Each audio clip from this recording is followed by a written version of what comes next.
Exodus, chapter 1. The Israelites in Egypt. These are the names of the sons of Israel, that is, Jacob, who moved to Egypt with their father, each with his family: Reuben, Simeon, Levi, Judah, Issachar, Zebulun, Benjamin, Dan, Naphtali, Gad, and Asher. In all, Jacob had 70 descendants in Egypt, including Joseph, who was already there. In time, Joseph and all of his brothers died, ending that entire generation. But their descendants, the Israelites, had many children and grandchildren. In fact, they multiplied so greatly that they became extremely powerful and filled the land. Eventually, a new king came to power in Egypt who knew nothing about Joseph or what he had done. He said to his people, "Look, the people of Israel now outnumber us and are stronger than we are. We must make a plan to keep them from growing even more. If we don't, and if war breaks out, they will join our enemies and fight against us. Then they will escape from the country." So the Egyptians made the Israelites their slaves. They appointed brutal slave drivers over them, hoping to wear them down with crushing labor. They forced them to build the cities of Pithom and Ramesses as supply centers for the king. But the more the Egyptians oppressed them, the more the Israelites multiplied and spread, and the more alarmed the Egyptians became. So the Egyptians worked the people of Israel without mercy. They made their lives bitter, forcing them to mix mortar and make bricks and do all the work in the fields. They were ruthless in all their demands. Then Pharaoh, the king of Egypt, gave this order to the Hebrew midwives, Shiphrah and Puah. "When you help the Hebrew women as they give birth, watch as they deliver. If the baby is a boy, kill him. If it is a girl, let her live." But because the midwives feared God, they refused to obey the king's orders. They allowed the boys to live too. So the king of Egypt called for the midwives. "Why have you done this?" he demanded. "Why have you allowed the boys to live?" "The Hebrew women are not like the Egyptian women," the midwives replied. "They are more vigorous and have their babies so quickly that we cannot get there in time." So God was good to the midwives, and the Israelites continued to multiply, growing more and more powerful. And because the midwives feared God, he gave them families of their own. Then Pharaoh gave this order to all his people: "Throw every newborn Hebrew boy into the Nile River, but you may let the girls live." Chapter 2. The birth of Moses. About this time, a man and woman from the tribe of Levi got married. The woman became pregnant and gave birth to a son. She saw that he was a special baby and kept him hidden for 3 months. But when she could no longer hide him, she got a basket made of papyrus reeds and waterproofed it with tar and pitch. She put the baby in the basket and laid it among the reeds along the bank of the Nile River. The baby's sister then stood at a distance watching to see what would happen to him. Soon Pharaoh's daughter came down to bathe in the river, and her attendants walked along the riverbank. When the princess saw the basket among the reeds, she sent her maid to get it for her. When the princess opened it, she saw the baby. The little boy was crying, and she felt sorry for him. "This must be one of the Hebrew children," she said. Then the baby's sister approached the princess. "Should I go and find one of the Hebrew women to nurse the baby for you?" she asked. "Yes, do," the princess replied. So the girl went and called the baby's mother. "Take this baby and nurse him for me," the princess told the baby's mother. "I will pay you for your help." So the woman took her baby home and nursed him.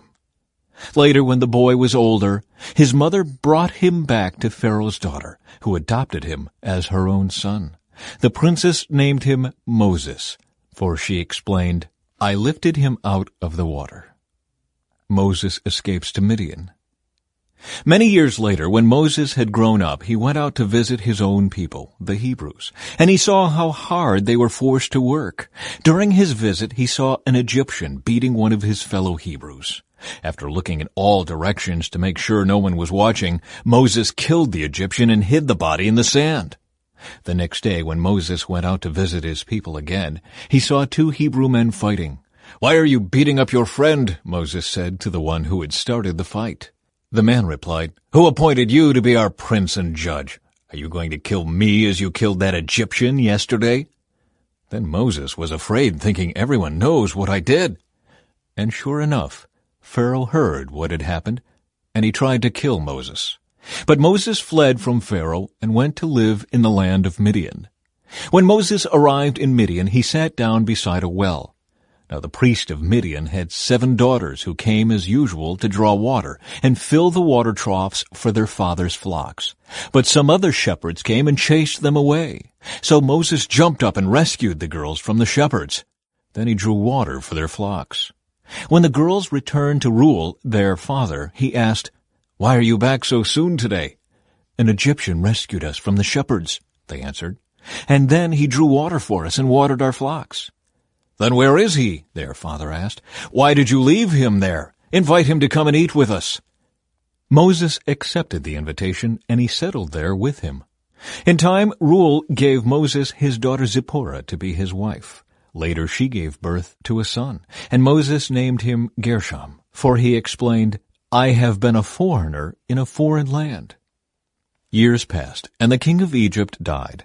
But the Israelites continued to groan under their burden of slavery. They cried out for help, and their cry rose up to God. God heard their groaning, and he remembered his covenant promise to Abraham, Isaac, and Jacob.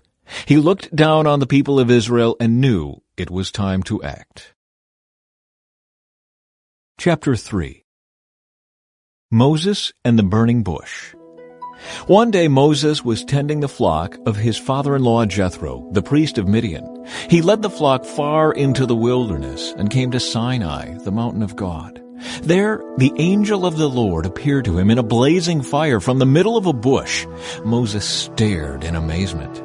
Though the bush was engulfed in flames, it didn't burn up. "This is amazing," Moses said to himself. "Why isn't that bush burning up? I must go see it." When the Lord saw Moses coming to take a closer look, God called to him from the middle of the bush. "Moses, Moses!" "Here I am," Moses replied. "Do not come any closer," the Lord warned. "Take off your sandals, for you are standing on holy ground. I am the God of your father, the God of Abraham, the God of Isaac, and the God of Jacob." When Moses heard this, he covered his face because he was afraid to look at God. Then the Lord told him, "I have certainly seen the oppression of my people in Egypt. I have heard their cries of distress because of their harsh slave drivers. Yes, I am aware of their suffering, so I have come down to rescue them from the power of the Egyptians and lead them out of Egypt into their own fertile and spacious land. It is a land flowing with milk and honey, the land where the Canaanites, Hittites, Amorites, Perizzites, Hivites, and Jebusites now live. Look, the cry of the people of Israel has reached me, and I have seen how harshly the Egyptians abuse them. Now go, for I am sending you to Pharaoh. You must lead my people Israel out of Egypt." But Moses protested to God, "Who am I to appear before Pharaoh? Who am I to lead the people of Israel out of Egypt?" God answered, "I will be with you, and this is your sign that I am the one who has sent you. When you have brought the people out of Egypt, you will worship God at this very mountain." But Moses protested, "If I go to the people of Israel and tell them, 'The God of your ancestors has sent me to you,' they will ask me, 'What is his name?' Then what should I tell them?" God replied to Moses, "I am who I am. Say this to the people of Israel, 'I am has sent me to you.'" God also said to Moses, "Say this to the people of Israel, 'Yahweh, the God of your ancestors, the God of Abraham, the God of Isaac, and the God of Jacob, has sent me to you. This is my eternal name, my name to remember for all generations. Now go and call together all the elders of Israel. Tell them, 'The Lord, the God of your ancestors, the God of Abraham, Isaac, and Jacob, has appeared to me. He told me, I have been watching closely, and I see how the Egyptians are treating you. I have promised to rescue you from your oppression in Egypt. I will lead you to a land flowing with milk and honey, the land where the Canaanites, Hittites, Amorites, Perizzites, Hivites, and Jebusites now live. The elders of Israel will accept your message. Then you and the elders must go to the king of Egypt and tell him, 'The Lord, the God of the Hebrews, has met with us. So please let us take a 3-day journey into the wilderness to offer sacrifices to the Lord our God. But I know that the king of Egypt will not let you go unless a mighty hand forces him. So I will raise my hand and strike the Egyptians, performing all kinds of miracles among them. Then at last he will let you go, and I will cause the Egyptians to look favorably on you. They will give you gifts when you go, so you will not leave empty-handed. Every Israelite woman will ask for articles of silver and gold and fine clothing from her Egyptian neighbors and from the foreign women in their houses. You will dress your sons and daughters with these, stripping the Egyptians of their wealth. Chapter 4. Signs of the Lord's Power. But Moses protested again. What if they won't believe me or listen to me? What if they say, "The Lord never appeared to you"? Then the Lord asked him, "What is that in your hand?" "A shepherd's staff," Moses replied. "Throw it down on the ground," the Lord told him. So Moses threw down the staff, and it turned into a snake. Moses jumped back. Then the Lord told him, "Reach out and grab its tail." So Moses reached out and grabbed it, and it turned back into a shepherd's staff in his hand.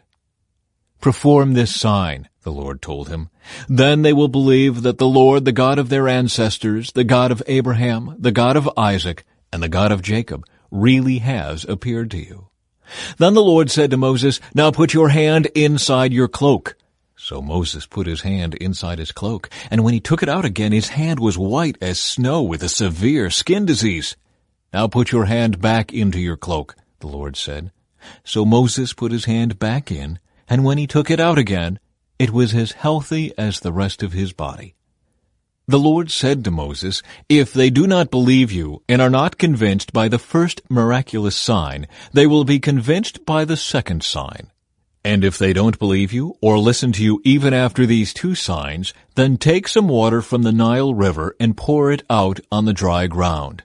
When you do, the water from the Nile will turn to blood on the ground." But Moses pleaded with the Lord, "O Lord, I'm not very good with words. I never have been, and I'm not now, even though you have spoken to me. I get tongue-tied and my words get tangled." Then the Lord asked Moses, "Who makes a person's mouth? Who decides whether people speak or do not speak, hear or do not hear, see or do not see? Is it not I, the Lord? Now go. I will be with you as you speak, and I will instruct you in what to say." But Moses again pleaded, "Lord, please send anyone else." Then the Lord became angry with Moses. "All right," he said. "What about your brother Aaron the Levite? I know he speaks well, and look, he is on his way to meet you now. He will be delighted to see you. Talk to him, and put the words in his mouth. I will be with both of you as you speak, and I will instruct you both in what to do. Aaron will be your spokesman to the people. He will be your mouthpiece, and you will stand in the place of God for him, telling him what to say. And take your shepherd's staff with you and use it to perform the miraculous signs I have shown you." Moses returns to Egypt. So Moses went back home to Jethro, his father-in-law. "Please let me return to my relatives in Egypt," Moses said. "I don't even know if they are still alive." "Go in peace," Jethro replied. Before Moses left Midian, the Lord said to him, "Return to Egypt, for all those who wanted to kill you have died." So Moses took his wife and sons, put them on a donkey, and headed back to the land of Egypt. In his hand he carried the staff of God. And the Lord told Moses, "When you arrive back in Egypt, go to Pharaoh and perform all the miracles I have empowered you to do. But I will harden his heart so he will refuse to let the people go. Then you will tell him, 'This is what the Lord says. Israel is my firstborn son. I commanded you, let my son go so he can worship me. But since you have refused, I will now kill your firstborn son.'" On the way to Egypt, at a place where Moses and his family had stopped for the night, the Lord confronted him and was about to kill him. But Moses' wife Zipporah took a flint knife and circumcised her son. She touched his feet with the foreskin and said, Now you are a bridegroom of blood to me."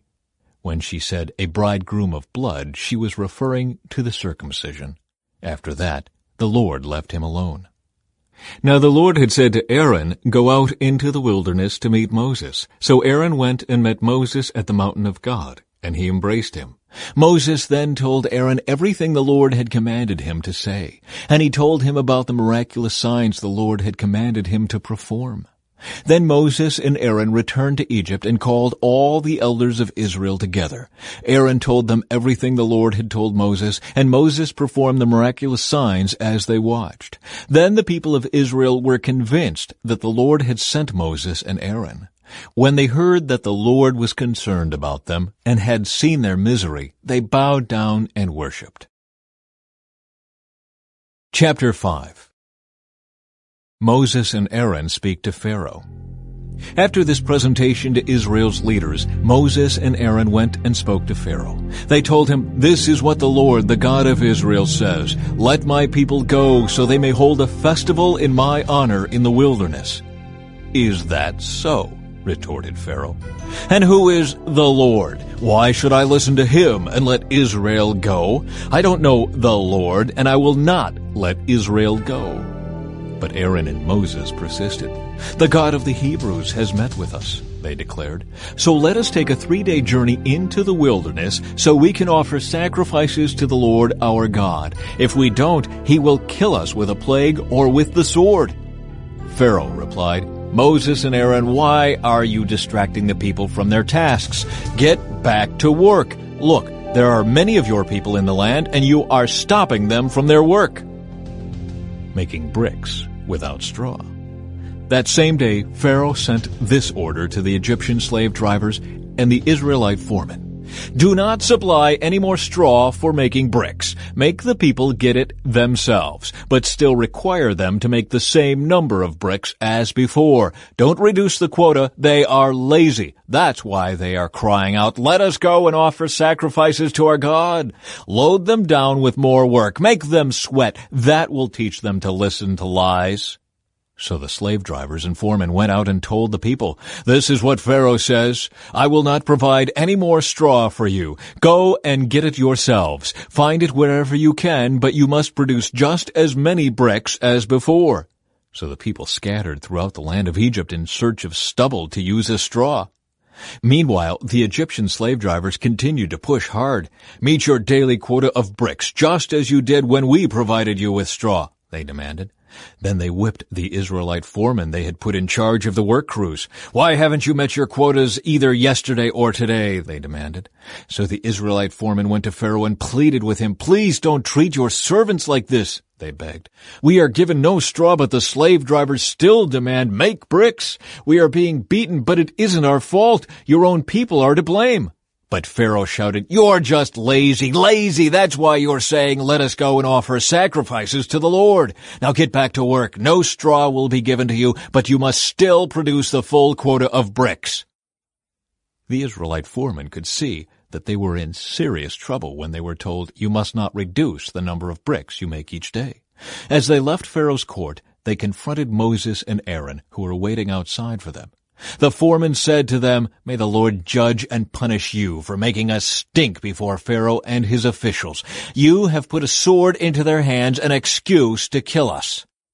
Then Moses went back to the Lord and protested, "Why have you brought all this trouble on your own people, Lord? Why did you send me? Ever since I came to Pharaoh as your spokesman, he has been even more brutal to your people, and you have done nothing to rescue them." Chapter 6.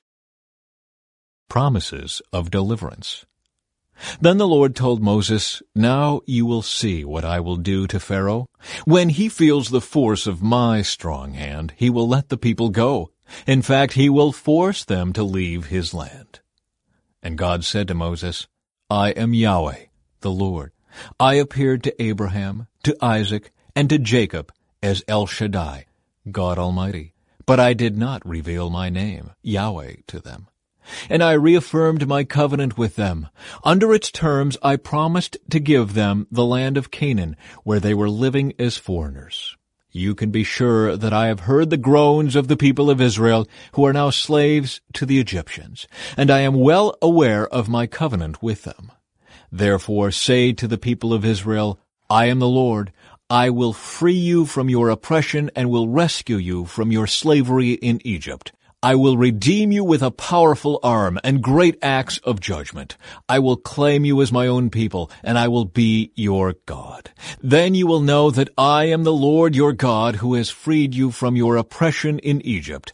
I will bring you into the land I swore to give to Abraham, Isaac, and Jacob. I will give it to you as your very own possession. I am the Lord.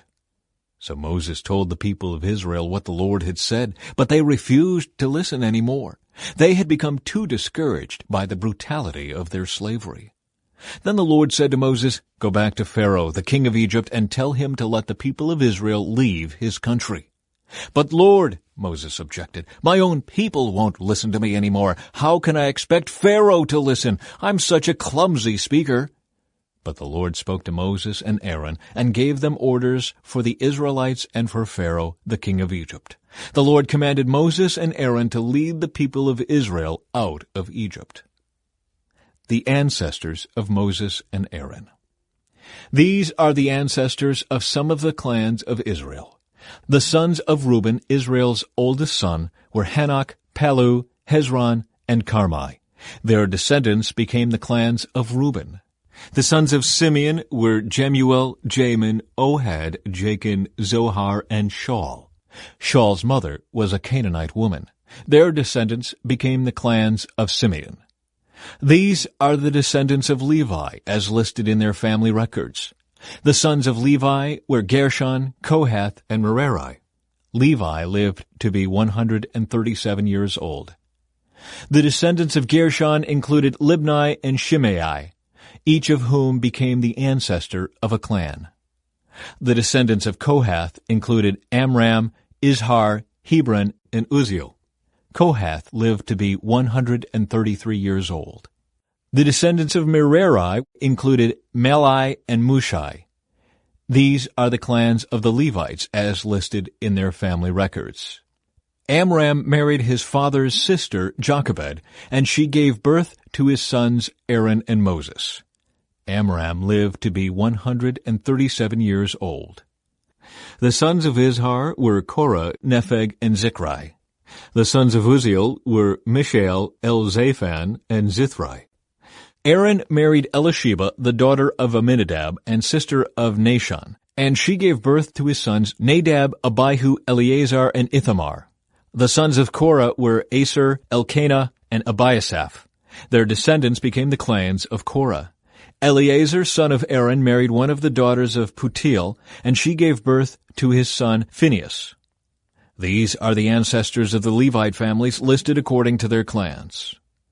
The Aaron and Moses named in this list are the same ones to whom the Lord said, Lead the people of Israel out of the land of Egypt like an army.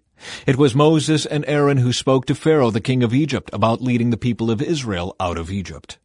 When the Lord spoke to Moses in the land of Egypt, he said to him, I am the Lord. Tell Pharaoh, the king of Egypt, everything I am telling you. But Moses argued with the Lord, saying, I can't do it. I'm such a clumsy speaker. Why should Pharaoh listen to me? Chapter 7. Aaron's staff becomes a serpent. Then the Lord said to Moses, Pay close attention to this. I will make you seem like God to Pharaoh, and your brother Aaron will be your prophet. Tell Aaron everything I command you, and Aaron must command Pharaoh to let the people of Israel leave his country. But I will make Pharaoh's heart stubborn so I can multiply my miraculous signs and wonders in the land of Egypt.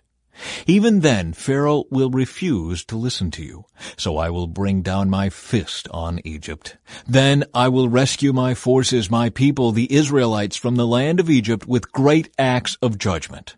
When I raise my powerful hand and bring out the Israelites, the Egyptians will know that I am the Lord. So Moses and Aaron did just as the Lord had commanded them. Moses was 80 years old, and Aaron was 83 when they made their demands to Pharaoh. Then the Lord said to Moses and Aaron, Pharaoh will demand, Show me a miracle. When he does this, say to Aaron, Take your staff and throw it down in front of Pharaoh, and it will become a serpent." So Moses and Aaron went to Pharaoh and did what the Lord had commanded them. Aaron threw down his staff before Pharaoh and his officials, and it became a serpent. Then Pharaoh called in his own wise men and sorcerers, and these Egyptian magicians did the same thing with their magic. They threw down their staffs, which also became serpents. But then Aaron's staff swallowed up their staffs. Pharaoh's heart, however, remained hard. He still refused to listen, just as the Lord had predicted. A plague of blood. Then the Lord said to Moses, "Pharaoh's heart is stubborn, and he still refuses to let the people go. So go to Pharaoh in the morning as he goes down to the river. Stand on the bank of the Nile and meet him there. Be sure to take along the staff that turned into a snake. Then announce to him, 'The Lord, the God of the Hebrews, has sent me to tell you, let my people go, so they can worship me in the wilderness. Until now you have refused to listen to him. So this is what the Lord says. I will show you that I am the Lord. Look, I will strike the water of the Nile with this staff in my hand, and the river will turn to blood. The fish in it will die, and the river will stink. The Egyptians will not be able to drink any water from the Nile." Then the Lord said to Moses, "Tell Aaron, take your staff and raise your hand over the waters of Egypt, all its rivers, canals, ponds, and all the reservoirs. Turn all the water to blood. Everywhere in Egypt the water will turn to blood, even the water stored in wooden bowls and stone pots."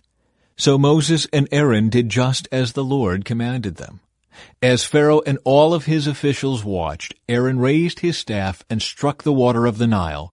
Suddenly the whole river turned to blood. The fish in the river died, and the water became so foul that the Egyptians couldn't drink it. There was blood everywhere throughout the land of Egypt. But again, the magicians of Egypt used their magic, and they too turned water into blood. So Pharaoh's heart remained hard. He refused to listen to Moses and Aaron, just as the Lord had predicted.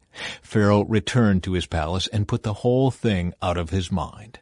Then all the Egyptians dug along the river bank to find drinking water, for they couldn't drink the water from the Nile. 7 days passed from the time the Lord struck the Nile. Chapter 8. A plague of frogs. Then the Lord said to Moses, "Go back to Pharaoh and announce to him, 'This is what the Lord says. Let my people go, so they can worship me. If you refuse to let them go, I will send a plague of frogs across your entire land. The Nile River will swarm with frogs. They will come up out of the river and into your palace, even into your bedroom and onto your bed. They will enter the houses of your officials and your people. They will even jump into your ovens and your kneading bowls. Frogs will jump on you, your people, and all your officials." Then the Lord said to Moses, "Tell Aaron, raise the staff in your hand over all the rivers, canals, and ponds of Egypt, and bring up frogs over all the land." So Aaron raised his hand over the waters of Egypt, and frogs came up and covered the whole land. But the magicians were able to do the same thing with their magic. They too caused frogs to come up on the land of Egypt. Then Pharaoh summoned Moses and Aaron and begged, "Plead with the Lord to take the frogs away from me and my people. I will let your people go so they can offer sacrifices to the Lord." "You set the time," Moses replied. "Tell me when you want me to pray for you, your officials, and your people. Then you and your houses will be rid of the frogs. They will remain only in the Nile River." "Do it tomorrow," Pharaoh said. "All right," Moses replied. "It will be as you have said. Then you will know that there is no one like the Lord our God. The frogs will leave you and your houses, your officials, and your people. They will remain only in the Nile River." So Moses and Aaron left Pharaoh's palace, and Moses cried out to the Lord about the frogs he had inflicted on Pharaoh. And the Lord did just what Moses had predicted. The frogs in the houses, the courtyards, and the fields all died. The Egyptians piled them into great heaps, and a terrible stench filled the land. But when Pharaoh saw that relief had come, he became stubborn. He refused to listen to Moses and Aaron, just as the Lord had predicted.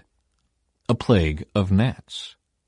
So the Lord said to Moses, "Tell Aaron, raise your staff and strike the ground. The dust will turn into swarms of gnats throughout the land of Egypt." So Moses and Aaron did just as the Lord had commanded them.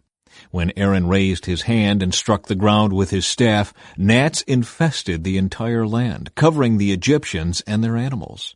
All the dust in the land of Egypt turned into gnats. Pharaoh's magicians tried to do the same thing with their secret arts, but this time they failed, and the gnats covered everyone, people and animals alike. "This is the finger of God," the magicians exclaimed to Pharaoh. But Pharaoh's heart remained hard. He wouldn't listen to them, just as the Lord had predicted. A plague of flies. Then the Lord told Moses, "Get up early in the morning and stand in Pharaoh's way as he goes down to the river. Say to him, 'This is what the Lord says. Let my people go, so they can worship me. If you refuse, then I will send swarms of flies on you, your officials, your people, and all the houses. The Egyptian homes will be filled with flies, and the ground will be covered with them. But this time I will spare the region of Goshen, where my people live. No flies will be found there. Then you will know that I am the Lord, and that I am present even in the heart of your land. I will make a clear distinction between my people and your people. This miraculous sign will happen tomorrow." And the Lord did just as he had said. A thick swarm of flies filled Pharaoh's palace and the houses of his officials. The whole land of Egypt was thrown into chaos by the flies. Pharaoh called for Moses and Aaron. "All right, go ahead and offer sacrifices to your God," he said, "but do it here in this land." But Moses replied, "That wouldn't be right.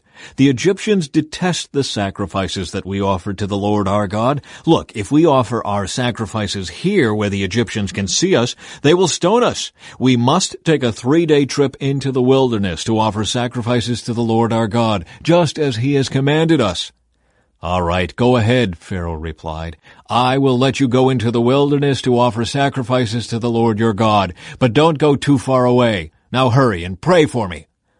Moses answered, "As soon as I leave you, I will pray to the Lord, and tomorrow the swarms of flies will disappear from you and your officials and all your people. But I am warning you, Pharaoh, don't lie to us again and refuse to let the people go to sacrifice to the Lord." So Moses left Pharaoh's palace and pleaded with the Lord to remove all the flies. And the Lord did as Moses asked, and caused the swarms of flies to disappear from Pharaoh, his officials, and his people. Not a single fly remained. But Pharaoh again became stubborn and refused to let the people go.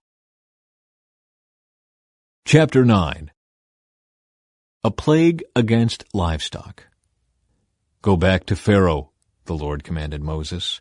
"Tell him, 'This is what the Lord, the God of the Hebrews, says. Let my people go so they can worship me.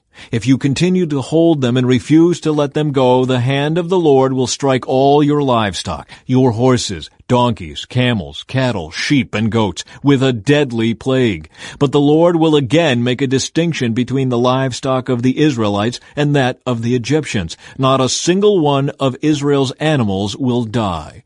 The Lord has already set the time for the plague to begin. He has declared that he will strike the land tomorrow." And the Lord did just as he had said. The next morning all the livestock of the Egyptians died. But the Israelites didn't lose a single animal. Pharaoh sent his officials to investigate, and they discovered that the Israelites had not lost a single animal. But even so, Pharaoh's heart remained stubborn, and he still refused to let the people go. A plague of festering boils. Then the Lord said to Moses and Aaron, "Take handfuls of soot from a brick kiln, and have Moses toss it into the air while Pharaoh watches. The ashes will spread like fine dust over the whole land of Egypt, causing festering boils to break out on people and animals throughout the land." So they took soot from a brick kiln and went and stood before Pharaoh.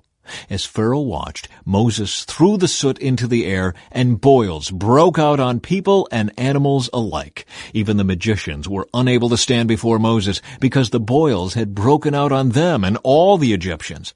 But the Lord hardened Pharaoh's heart, and just as the Lord had predicted to Moses, Pharaoh refused to listen. a plague of hail. Then the Lord said to Moses, "Get up early in the morning and stand before Pharaoh. Tell him, 'This is what the Lord, the God of the Hebrews, says, Let my people go so they can worship me. If you don't, I will send more plagues on you and your officials and your people. Then you will know that there is no one like me in all the earth. By now I could have lifted my hand and struck you and your people with a plague to wipe you off the face of the earth. But I have spared you for a purpose, to show you my power and to spread my fame throughout the earth. But you still lord it over my people and refuse to let them go. So tomorrow at this time I will send a hailstorm more devastating than any in all the history of Egypt. Quick, order your livestock and servants to come in from the fields to find shelter. Any person or animal left outside will die when the hail falls." Some of Pharaoh's officials were afraid because of what the Lord had said. They quickly brought their servants and livestock in from the fields. But those who paid no attention to the word of the Lord left theirs out in the open. Then the Lord said to Moses, "Lift your hand toward the sky so hail may fall on the people, the livestock, and all the plants throughout the land of Egypt." So Moses lifted his staff toward the sky, and the Lord sent thunder and hail, and lightning flashed toward the earth. The Lord sent a tremendous hailstorm against all the land of Egypt. Never in all the history of Egypt had there been a storm like that, with such devastating hail and continuous lightning. It left all of Egypt in ruins. The hail struck down everything in the open field, people, animals, and plants alike. Even the trees were destroyed. The only place without hail was the region of Goshen where the people of Israel lived. Then Pharaoh quickly summoned Moses and Aaron. "This time I have sinned," he confessed. "The Lord is the righteous one, and my people and I are wrong. Please beg the Lord to end this terrifying thunder and hail. We've had enough. I will let you go. You don't need to stay any longer." "All right," Moses replied. "As soon as I leave the city, I will lift my hands and pray to the Lord. Then the thunder and hail will stop, and you will know that the earth belongs to the Lord. But I know that you and your officials still do not fear the Lord God." All the flax and barley were ruined by the hail, because the barley had formed heads and the flax was budding. But the wheat and the emmer wheat were spared, because they had not yet sprouted from the ground. So Moses left Pharaoh's court and went out of the city. When he lifted his hands to the Lord, the thunder and hail stopped, and the downpour ceased. But when Pharaoh saw that the rain, hail, and thunder had stopped, he and his officials sinned again, and Pharaoh again became stubborn. Because his heart was hard, Pharaoh refused to let the people leave, just as the Lord had predicted through Moses. Chapter 10. A plague of locusts. Then the Lord said to Moses, "Return to Pharaoh and make your demands again. I have made him and his officials stubborn, so I can display my miraculous signs among them. I've also done it so you can tell your children and grandchildren about how I made a mockery of the Egyptians, and about the signs I displayed among them, and so you will know that I am the Lord." So Moses and Aaron went to Pharaoh and said, "This is what the Lord, the God of the Hebrews, says. How long will you refuse to submit to me? Let my people go so they can worship me. If you refuse, watch out, for tomorrow I will bring a swarm of locusts on your country. They will cover the land so that you won't be able to see the ground. They will devour what little is left of your crops after the hailstorm, including all the trees growing in the fields.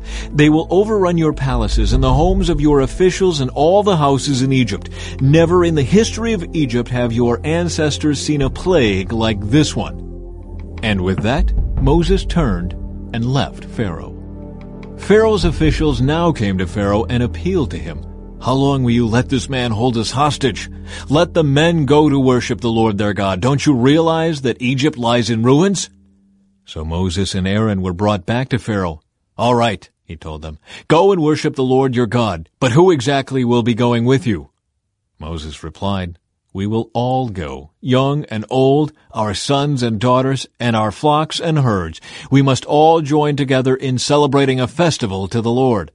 Pharaoh retorted, "The Lord will certainly need to be with you if I let you take your little ones. I can see through your evil plan. Never, only the men may go and worship the Lord, since that is what you requested."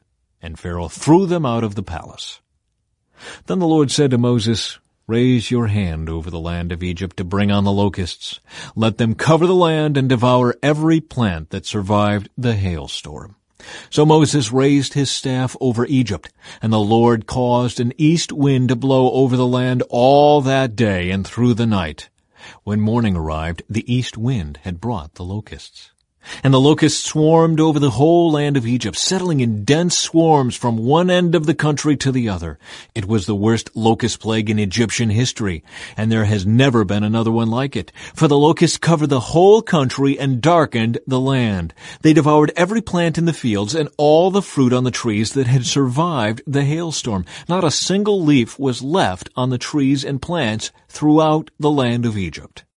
Pharaoh quickly summoned Moses and Aaron. "I have sinned against the Lord your God and against you," he confessed. "Forgive my sin just this once and plead with the Lord your God to take away this death from me."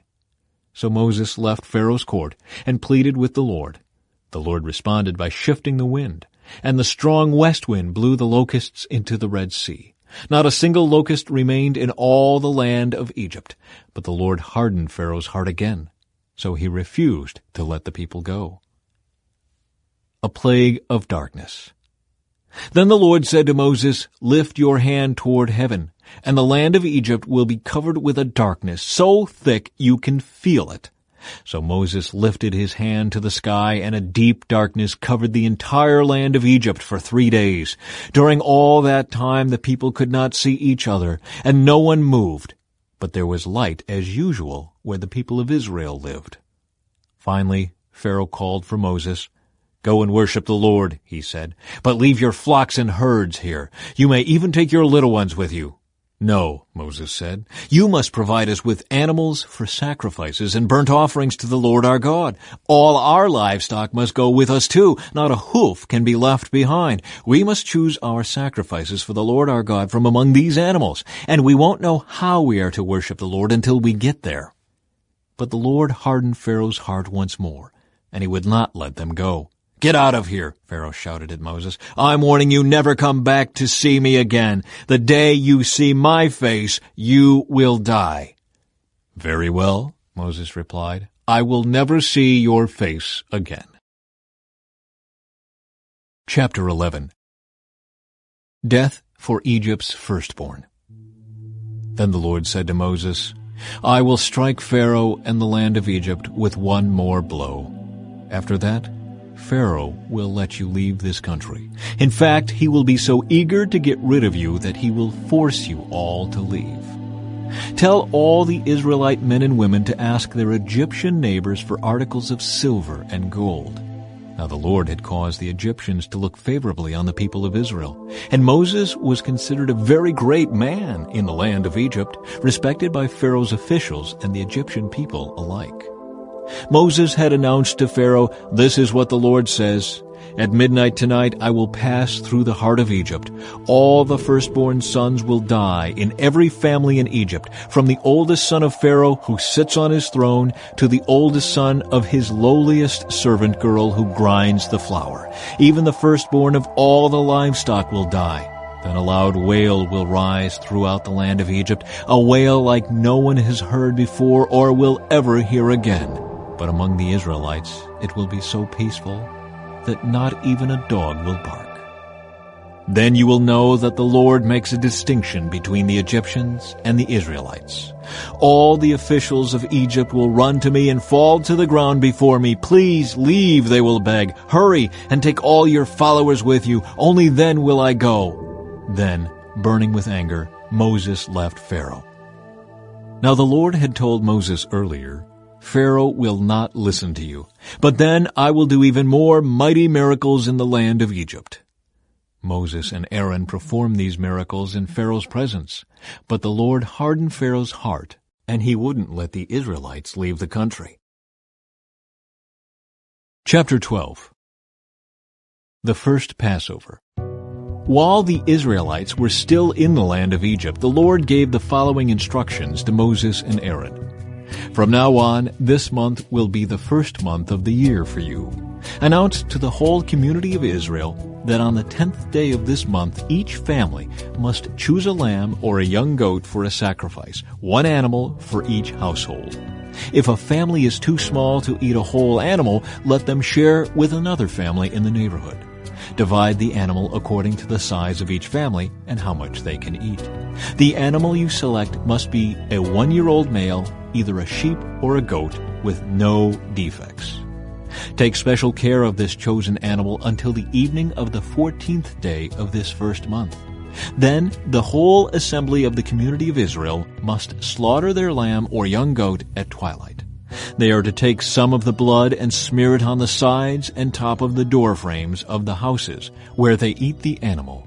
That same night they must roast the meat over a fire and eat it, along with bitter salad greens and bread made without yeast. Do not eat any of the meat raw or boiled in water. The whole animal, including the head, legs, and internal organs, must be roasted over a fire. Do not leave any of it until the next morning. Burn whatever is not eaten before morning. These are your instructions for eating this meal. Be fully dressed, wear your sandals, and carry your walking stick in your hand. Eat the meal with urgency, for this is the Lord's Passover. On that night I will pass through the land of Egypt and strike down every firstborn son and firstborn male animal in the land of Egypt. I will execute judgment against all the gods of Egypt, for I am the Lord. But the blood on your doorposts will serve as a sign marking the houses where you are staying. When I see the blood, I will pass over you.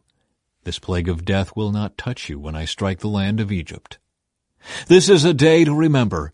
Each year, from generation to generation, you must celebrate it as a special festival to the Lord. This is a law for all time. For 7 days the bread you eat must be made without yeast. On the first day of the festival, remove every trace of yeast from your homes. Anyone who eats bread made with yeast during the 7 days of the festival will be cut off from the community of Israel. On the first day of the festival and again on the 7th day, all the people must observe an official day for holy assembly. No work of any kind may be done on these days except in the preparation of food. Celebrate this festival of unleavened bread, for it will remind you that I brought your forces out of the land of Egypt on this very day. This festival will be a permanent law for you. Celebrate this day from generation to generation. The bread you eat must be made without yeast from the evening of the 14th day of the first month until the evening of the 21st day of that month. During those 7 days there must be no trace of yeast in your homes. Anyone who eats anything made with yeast during this week will be cut off from the community of Israel. These regulations apply both to the foreigners living among you and to the native-born Israelites. During those days you must not eat anything made with yeast. Wherever you live, eat only bread made without yeast. Then Moses called all the elders of Israel together and said to them, Go pick out a lamb or young goat for each of your families and slaughter the Passover animal. Drain the blood into a basin. Then take a bundle of hyssop branches and dip it into the blood. Brush the hyssop across the top and sides of the door frames of your houses, and no one may go out through the door until morning. For the Lord will pass through the land to strike down the Egyptians. But when he sees the blood on the top and sides of the doorframe, the Lord will pass over your home. He will not permit his death angel to enter your house and strike you down. Remember, these instructions are a permanent law that you and your descendants must observe forever. When you enter the land the Lord has promised to give you, you will continue to observe this ceremony. Then your children will ask, What does this ceremony mean? And you will reply, It is the Passover sacrifice to the Lord, for he passed over the houses of the Israelites in Egypt. And though he struck the Egyptians, he spared our families. When Moses had finished speaking, all the people bowed down to the ground and worshipped. So the people of Israel did just as the Lord had commanded through Moses and Aaron. And that night at midnight the Lord struck down all the firstborn sons in the land of Egypt, from the firstborn son of Pharaoh who sat on his throne to the firstborn son of the prisoner in the dungeon. Even the firstborn of their livestock were killed. Pharaoh and all his officials and all the people of Egypt woke up during the night, and loud wailing was heard throughout the land of Egypt. There was not a single house where someone had not died. Israel's exodus from Egypt. Pharaoh sent for Moses and Aaron during the night. "Get out," he ordered. "Leave my people, and take the rest of the Israelites with you. Go and worship the Lord as you have requested. Take your flocks and herds, as you said, and be gone. Go, but bless me as you leave." All the Egyptians urged the people of Israel to get out of the land as quickly as possible, for they thought, "We will all die." The Israelites took their bread dough before yeast was added. They wrapped their kneading boards in their cloaks and carried them on their shoulders. And the people of Israel did as Moses had instructed. They asked the Egyptians for clothing and articles of silver and gold. The Lord caused the Egyptians to look favorably on the Israelites, and they gave the Israelites whatever they asked for. So they stripped the Egyptians of their wealth. That night the people of Israel left Ramesses and started for Succoth. There were about 600,000 men, plus all the women and children. A rabble of non-Israelites went with them, along with great flocks and herds of livestock. For bread they baked flat cakes from the dough without yeast they had brought from Egypt. It was made without yeast because the people were driven out of Egypt in such a hurry that they had no time to prepare the bread or other food. The people of Israel had lived in Egypt for 430 years. In fact, it was on the last day of the 430th year that all the Lord's forces left the land. On this night, the Lord kept his promise to bring his people out of the land of Egypt. So this night belongs to him, and it must be commemorated every year by all the Israelites from generation to generation. Instructions for the Passover. Then the Lord said to Moses and Aaron, "These are the instructions for the festival of Passover. No outsiders are allowed to eat the Passover meal, but any slave who has been purchased may eat it if he has been circumcised. Temporary residents and hired servants may not eat it. Each Passover lamb must be eaten in one house. Do not carry any of its meat outside, and do not break any of its bones. The whole community of Israel must celebrate this Passover festival. If there are foreigners living among you who want to celebrate the Lord's Passover, let all their males be circumcised. Only then may they celebrate the Passover with you like any native-born Israelite. But no uncircumcised male may ever eat the Passover meal. This instruction applies to everyone, whether a native-born Israelite or a foreigner living among you." So all the people of Israel followed all the Lord's commands to Moses and Aaron. On that very day the Lord brought the people of Israel out of the land of Egypt like an army. Chapter 13. Dedication of the Firstborn. Then the Lord said to Moses, "Dedicate to me every firstborn among the Israelites. The first offspring to be born of both humans and animals belongs to me." So Moses said to the people, "This is a day to remember forever, the day you left Egypt, the place of your slavery. Today the Lord has brought you out by the power of his mighty hand. Remember, eat no food containing yeast. On this day in early spring, in the month of Abib, you have been set free. You must celebrate this event in this month each year after the Lord brings you into the land of the Canaanites, Hittites, Amorites, Hivites, and Jebusites. He swore to your ancestors that he would give you this land, a land flowing with milk and honey. For 7 days the bread you eat must be made without yeast. Then on the 7th day celebrate a feast to the Lord. Eat bread without yeast during those 7 days. In fact, there must be no yeast bread or any yeast at all found within the borders of your land during this time. On the 7th day, you must explain to your children, "I am celebrating what the Lord did for me when I left Egypt." This annual festival will be a visible sign to you, like a mark branded on your hand or your forehead. Let it remind you always to recite this teaching of the Lord. With a strong hand the Lord rescued you from Egypt. So observe the decree of this festival at the appointed time each year. This is what you must do when the Lord fulfills the promise he swore to you and to your ancestors. When he gives you the land where the Canaanites now live, you must present all firstborn sons and firstborn male animals to the Lord, for they belong to him. A firstborn donkey may be bought back from the Lord by presenting a lamb or young goat in its place. But if you do not buy it back, you must break its neck. However, you must buy back every firstborn son. And in the future, your children will ask you, "What does all this mean?" Then you will tell them, "With the power of his mighty hand, the Lord brought us out of Egypt, the place of our slavery. Pharaoh stubbornly refused to let us go, so the Lord killed all the firstborn males throughout the land of Egypt, both people and animals. That is why I now sacrifice all the firstborn males to the Lord, except that the firstborn sons are always bought back. This ceremony will be like a mark branded on your hand or your forehead. It is a reminder that the power of the Lord's mighty hand brought us out of Egypt." Israel's wilderness detour. When Pharaoh finally let the people go, God did not lead them along the main road that runs through Philistine territory, even though that was the shortest route to the Promised Land. God said if the people are faced with a battle, they might change their minds and return to Egypt. So God led them in a roundabout way through the wilderness toward the Red Sea. Thus the Israelites left Egypt like an army ready for battle. Moses took the bones of Joseph with him, for Joseph had made the sons of Israel swear to do this. He said, "God will certainly come to help you. When he does, you must take my bones with you from this place." The Israelites left Succoth and camped at Etham on the edge of the wilderness.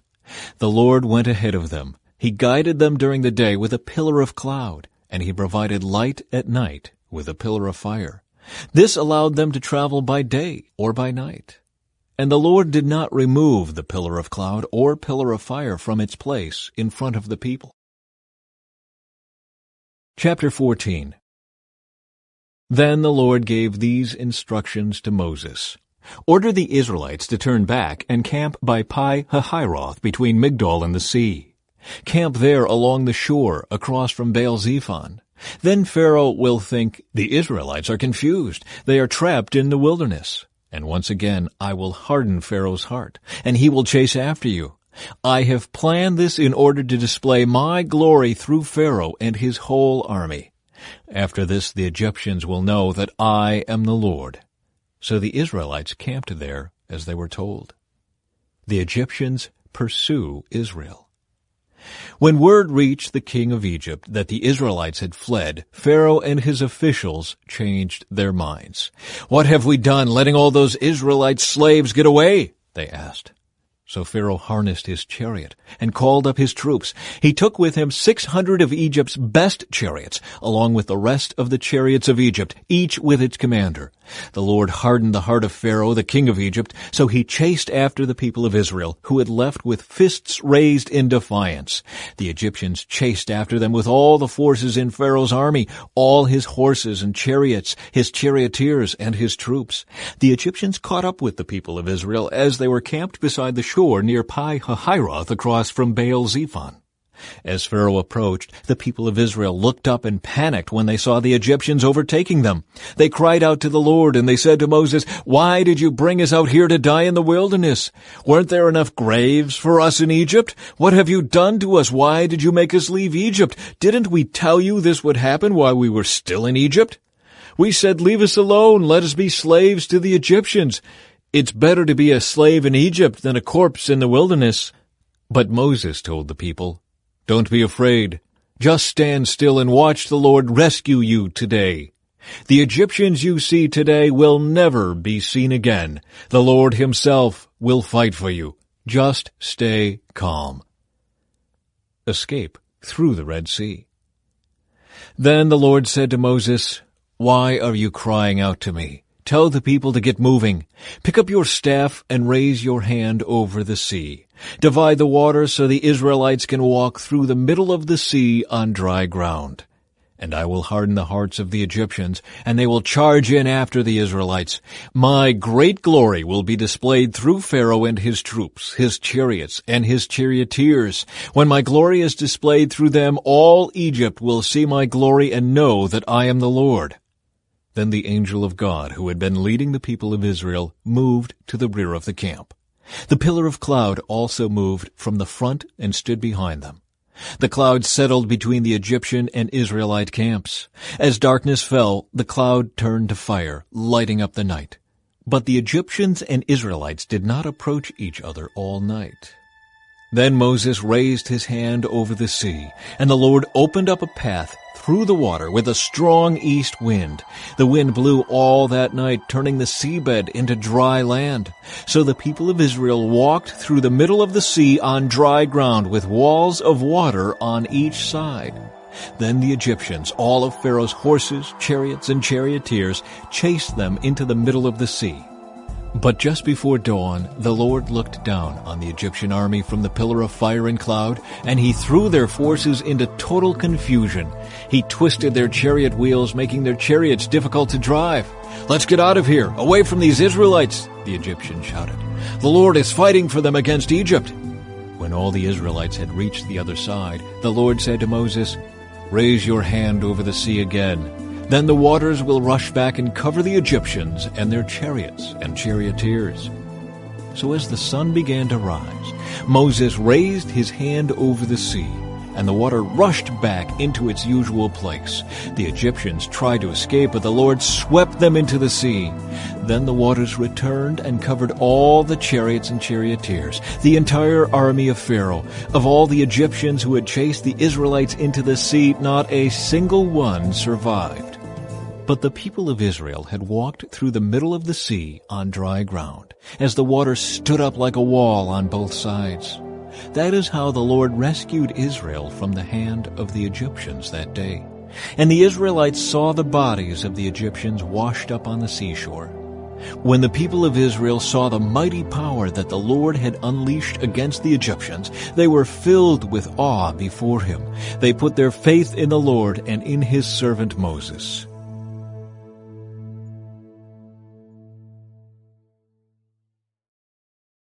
Chapter 15. A Song of Deliverance. Then Moses and the people of Israel sang this song to the Lord. "I will sing to the Lord, for he has triumphed gloriously. He has hurled both horse and rider into the sea. The Lord is my strength and my song. He has given me victory. This is my God, and I will praise him, my father's God, and I will exalt him. The Lord is a warrior. Yahweh is his name. Pharaoh's chariots and army he has hurled into the sea. The finest of Pharaoh's officers are drowned in the Red Sea. The deep waters gushed over them. They sank to the bottom like a stone. Your right hand, O Lord, is glorious in power. Your right hand, O Lord, smashes the enemy. In the greatness of your majesty you overthrow those who rise against you. You unleash your blazing fury. It consumes them like straw. At the blast of your breath, the waters piled up. The surging waters stood straight like a wall. In the heart of the sea, the deep waters became hard. The enemy boasted, "I will chase them and catch up with them. I will plunder them and consume them. I will flash my sword. My powerful hand will destroy them." But you blew with your breath, and the sea covered them. They sank like lead in the mighty waters. Who is like you among the gods, O Lord, glorious in holiness, awesome in splendor, performing great wonders? You raised your right hand, and the earth swallowed our enemies. With your unfailing love you lead the people you have redeemed. In your might you guide them to your sacred home. The peoples hear and tremble. Anguish grips those who live in Philistia. The leaders of Edom are terrified. The nobles of Moab tremble. All who live in Canaan melt away. Terror and dread fall upon them. The power of your arm makes them lifeless as stone until your people pass by, O Lord, until the people you purchased pass by. You will bring them in and plant them on your own mountain, the place, O Lord, reserved for your own dwelling, the sanctuary, O Lord, that your hands have established. The Lord will reign forever and ever. When Pharaoh's horses, chariots, and charioteers rushed into the sea, the Lord brought the water crashing down on them. But the people of Israel had walked through the middle of the sea on dry ground. Then Miriam the prophet, Aaron's sister, took a tambourine and led all the women as they played their tambourines and danced. And Miriam sang this song, "Sing to the Lord, for he has triumphed gloriously. He has hurled both horse and rider into the sea." Bitter water at Marah. Then Moses led the people of Israel away from the Red Sea, and they moved out into the desert of Shur. They traveled in this desert for 3 days without finding any water. When they came to the oasis of Marah, the water was too bitter to drink. So they called the place Marah, which means bitter. Then the people complained and turned against Moses. "What are we going to drink?" they demanded. So Moses cried out to the Lord for help, and the Lord showed him a piece of wood. Moses threw it into the water, and this made the water good to drink. It was there at Marah that the Lord set before them the following decree as a standard to test their faithfulness to him. He said, "If you will listen carefully to the voice of the Lord your God, and do what is right in his sight, obeying his commands and keeping all his decrees, then I will not make you suffer any of the diseases I sent on the Egyptians, for I am the Lord who heals you."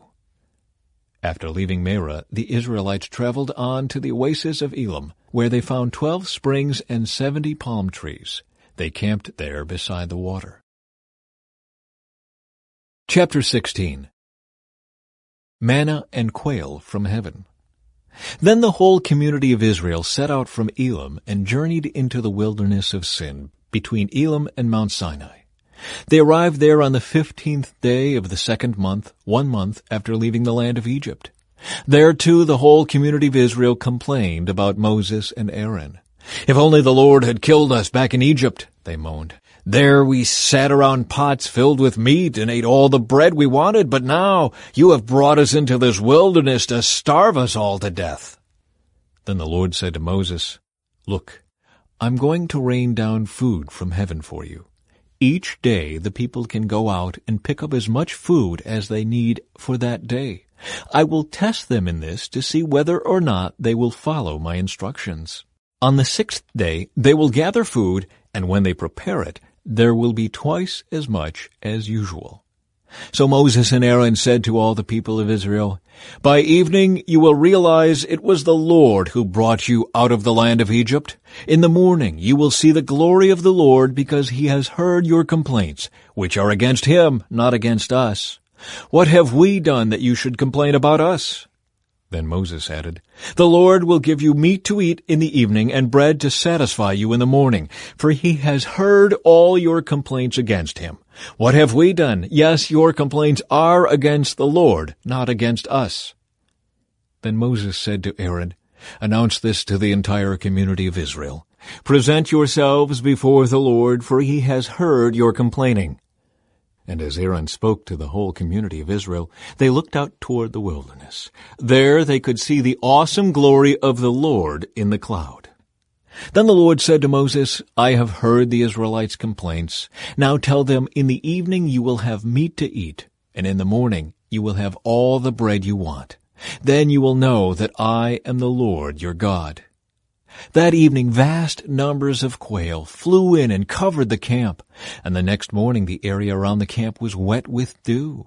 When the dew evaporated, a flaky substance as fine as frost blanketed the ground. The Israelites were puzzled when they saw it. "What is it?" they asked each other. They had no idea what it was. And Moses told them, "It is the food the Lord has given you to eat. These are the Lord's instructions. Each household should gather as much as it needs. Pick up 2 quarts for each person in your tent." So the people of Israel did as they were told. Some gathered a lot, some only a little. But when they measured it out, everyone had just enough. Those who gathered a lot had nothing left over, and those who gathered only a little had enough. Each family had just what it needed. Then Moses told them, "Do not keep any of it until morning." But some of them didn't listen and kept some of it until morning. But by then it was full of maggots and had a terrible smell. Moses was very angry with them. After this, the people gathered the food morning by morning, each family according to its need. And as the sun became hot, the flakes they had not picked up melted and disappeared. On the 6th day they gathered twice as much as usual, 4 quarts for each person instead of 2. Then all the leaders of the community came and asked Moses for an explanation. He told them, "This is what the Lord commanded. Tomorrow will be a day of complete rest, a holy Sabbath day set apart for the Lord. So bake or boil as much as you want today and set aside what is left for tomorrow." So they put some aside until morning, just as Moses had commanded. And in the morning the leftover food was wholesome and good, without maggots or odor. Moses said, "Eat this food today, for today is a Sabbath day, dedicated to the Lord. There will be no food on the ground today. You may gather the food for 6 days, but the 7th day is the Sabbath. There will be no food on the ground that day." Some of the people went out anyway on the 7th day, but they found no food. The Lord asked Moses, "How long will these people refuse to obey my commands and instructions? They must realize that the Sabbath is the Lord's gift to you. That is why he gives you a 2-day supply on the 6th day. So there will be enough for 2 days. On the Sabbath day you must each stay in your place. Do not go out to pick up food on the 7th day." So the people did not gather any food on the 7th day. The Israelites called the food manna. It was white like coriander seed, and it tasted like honey wafers. Then Moses said, "This is what the Lord has commanded. Fill a 2-quart container with manna to preserve it for your descendants. Then later generations will be able to see the food I gave you in the wilderness when I set you free from Egypt." Moses said to Aaron, "Get a jar and fill it with 2 quarts of manna. Then put it in a sacred place before the Lord to preserve it for all future generations." Aaron did just as the Lord had commanded Moses. He eventually placed it in the Ark of the Covenant in front of the stone tablets inscribed with the terms of the covenant. So the people of Israel ate manna for 40 years until they arrived at the land where they would settle. They ate manna until they came to the border of the land of Canaan. The container used to measure the manna was an omer, which was 1/10 of an ephah. It held about 2 quarts. Chapter 17. Water from the Rock. At the Lord's command, the whole community of Israel left the wilderness of sin and moved from place to place. Eventually they camped at Rephidim, but there was no water there for the people to drink. So once more the people complained against Moses. "Give us water to drink," they demanded. "Quiet," Moses replied. "Why are you complaining against me, and why are you testing the Lord?" But tormented by thirst, they continued to argue with Moses. "Why did you bring us out of Egypt? Are you trying to kill us, our children, and our livestock with thirst?" Then Moses cried out to the Lord, "What should I do with these people? They are ready to stone me." The Lord said to Moses, "Walk out in front of the people. Take your staff, the one you used when you struck the water of the Nile, and call some of the elders of Israel to join you. I will stand before you on the rock at Mount Sinai. Strike the rock, and water will come gushing out. Then the people will be able to drink." So Moses struck the rock as he was told, and water gushed out as the elders looked on. Moses named the place Massah, which means test, and Meribah, which means arguing, because the people of Israel argued with Moses and tested the Lord by saying, "Is the Lord here with us or not?" Israel defeats the Amalekites. While the people of Israel were still at Rephidim, the warriors of Amalek attacked them. Moses commanded Joshua, "Choose some men to go out and fight the army of Amalek for us. Tomorrow I will stand at the top of the hill holding the staff of God in my hand." So Joshua did what Moses had commanded and fought the army of Amalek. Meanwhile, Moses, Aaron, and Hur climbed to the top of a nearby hill. As long as Moses held up the staff in his hand, the Israelites had the advantage. But whenever he dropped his hand, the Amalekites gained the advantage. Moses' arms soon became so tired he could no longer hold them up. So Aaron and Hur found a stone for him to sit on. Then they stood on each side of Moses, holding up his hands. So his hands held steady until sunset. As a result, Joshua overwhelmed the army of Amalek in battle. After the victory, the Lord instructed Moses, "Write this down on a scroll as a permanent reminder and read it aloud to Joshua. I will erase the memory of Amalek from under heaven." Moses built an altar there and named it Yahweh Nissi, which means "the Lord is my banner." He said, "They have raised their fist against the Lord's throne, so now the Lord will be at war with Amalek generation after generation." Chapter 18. Jethro's visit to Moses. Moses' father-in-law Jethro, the priest of Midian, heard about everything God had done for Moses and his people, the Israelites. He heard especially about how the Lord had rescued them from Egypt. Earlier, Moses had sent his wife Zipporah and his 2 sons back to Jethro, who had taken them in. Moses' first son was named Gershom, for Moses had said when the boy was born, "I have been a foreigner in a foreign land." His second son was named Eleazar, for Moses had said, "The God of my ancestors was my helper. He rescued me from the sword of Pharaoh." Jethro, Moses' father-in-law, now came to visit Moses in the wilderness. He brought Moses' wife and 2 sons with him, and they arrived while Moses and the people were camped near the mountain of God. Jethro had sent a message to Moses saying, "I, Jethro, your father-in-law, am coming to see you with your wife and your 2 sons." So Moses went out to meet his father-in-law. He bowed low and kissed him. They asked about each other's welfare and then went into Moses' tent. Moses told his father-in-law everything the Lord had done to Pharaoh and Egypt on behalf of Israel. He also told about all the hardships they had experienced along the way, and how the Lord had rescued his people from all their troubles. Jethro was delighted when he heard about all the good things the Lord had done for Israel as he rescued them from the hand of the Egyptians. "Praise the Lord," Jethro said, "for he has rescued you from the Egyptians and from Pharaoh. Yes, he has rescued Israel from the powerful hand of Egypt. I know now that the Lord is greater than all other gods because he rescued his people from the oppression of the proud Egyptians." Then Jethro, Moses' father-in-law, brought a burnt offering and sacrifices to God. Aaron and all the elders of Israel came out and joined him in a sacrificial meal in God's presence. Jethro's wise advice. The next day Moses took his seat to hear the people's disputes against each other. They waited before him from morning till evening. When Moses' father-in-law saw all that Moses was doing for the people, he asked, "What are you really accomplishing here? Why are you trying to do all this alone while everyone stands around you from morning till evening?"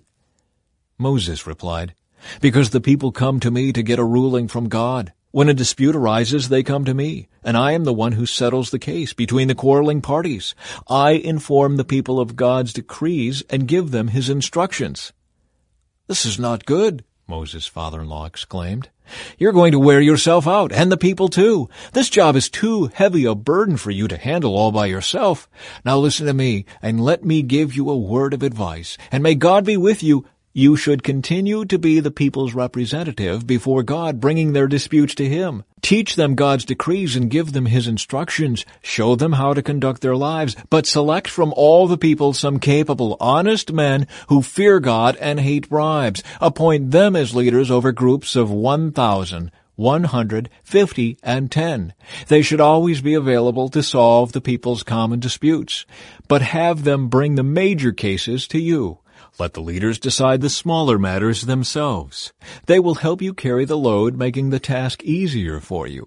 If you follow this advice, and if God commands you to do so, then you will be able to endure the pressures, and all these people will go home in peace." Moses listened to his father-in-law's advice and followed his suggestions. He chose capable men from all over Israel and appointed them as leaders over the people. He put them in charge of groups of 1,000, 100, 50, and 10. These men were always available to solve the people's common disputes. They brought the major cases to Moses, but they took care of the smaller matters themselves. Soon after this, Moses said goodbye to his father-in-law, who returned to his own land. Chapter 19. The Lord reveals himself at Sinai. Exactly 2 months after the Israelites left Egypt, they arrived in the wilderness of Sinai. After breaking camp at Rephidim, they came to the wilderness of Sinai and set up camp there at the base of Mount Sinai. Then Moses climbed the mountain to appear before God. The Lord called to him from the mountain and said, "Give these instructions to the family of Jacob. Announce it to the descendants of Israel. You have seen what I did to the Egyptians. You know how I carried you on eagle's wings and brought you to myself. Now, if you will obey me and keep my covenant, you will be my own special treasure from among all the peoples on earth, for all the earth belongs to me. And you will be my kingdom of priests, my holy nation. This is the message you must give to the people of Israel." So Moses returned from the mountain and called together the elders of the people and told them everything the Lord had commanded him. And all the people responded together, "We will do everything the Lord has commanded." So Moses brought the people's answer back to the Lord. Then the Lord said to Moses, "I will come to you in a thick cloud, Moses, so the people themselves can hear me when I speak with you. Then they will always trust you." Moses told the Lord what the people had said. Then the Lord told Moses, "Go down and prepare the people for my arrival. Consecrate them today and tomorrow, and have them wash their clothing. Be sure they are ready on the third day, for on that day the Lord will come down on Mount Sinai as all the people watch. Mark off a boundary all around the mountain. Warn the people, be careful, do not go up on the mountain, or even touch its boundaries. Anyone who touches the mountain will certainly be put to death. No hand may touch the person or animal that crosses the boundary. Instead, stone them, or shoot them with arrows. They must be put to death. However, when the ram's horn sounds a long blast, then the people may go up on the mountain." So Moses went down to the people. He consecrated them for worship, and they washed their clothes. He told them, "Get ready for the third day, and until then, abstain from having sexual intercourse." On the morning of the third day, thunder roared, and lightning flashed, and a dense cloud came down on the mountain. There was a long, loud blast from a ram's horn, and all the people trembled. Moses led them out from the camp to meet with God, and they stood at the foot of the mountain. All of Mount Sinai was covered with smoke because the Lord had descended on it in the form of fire.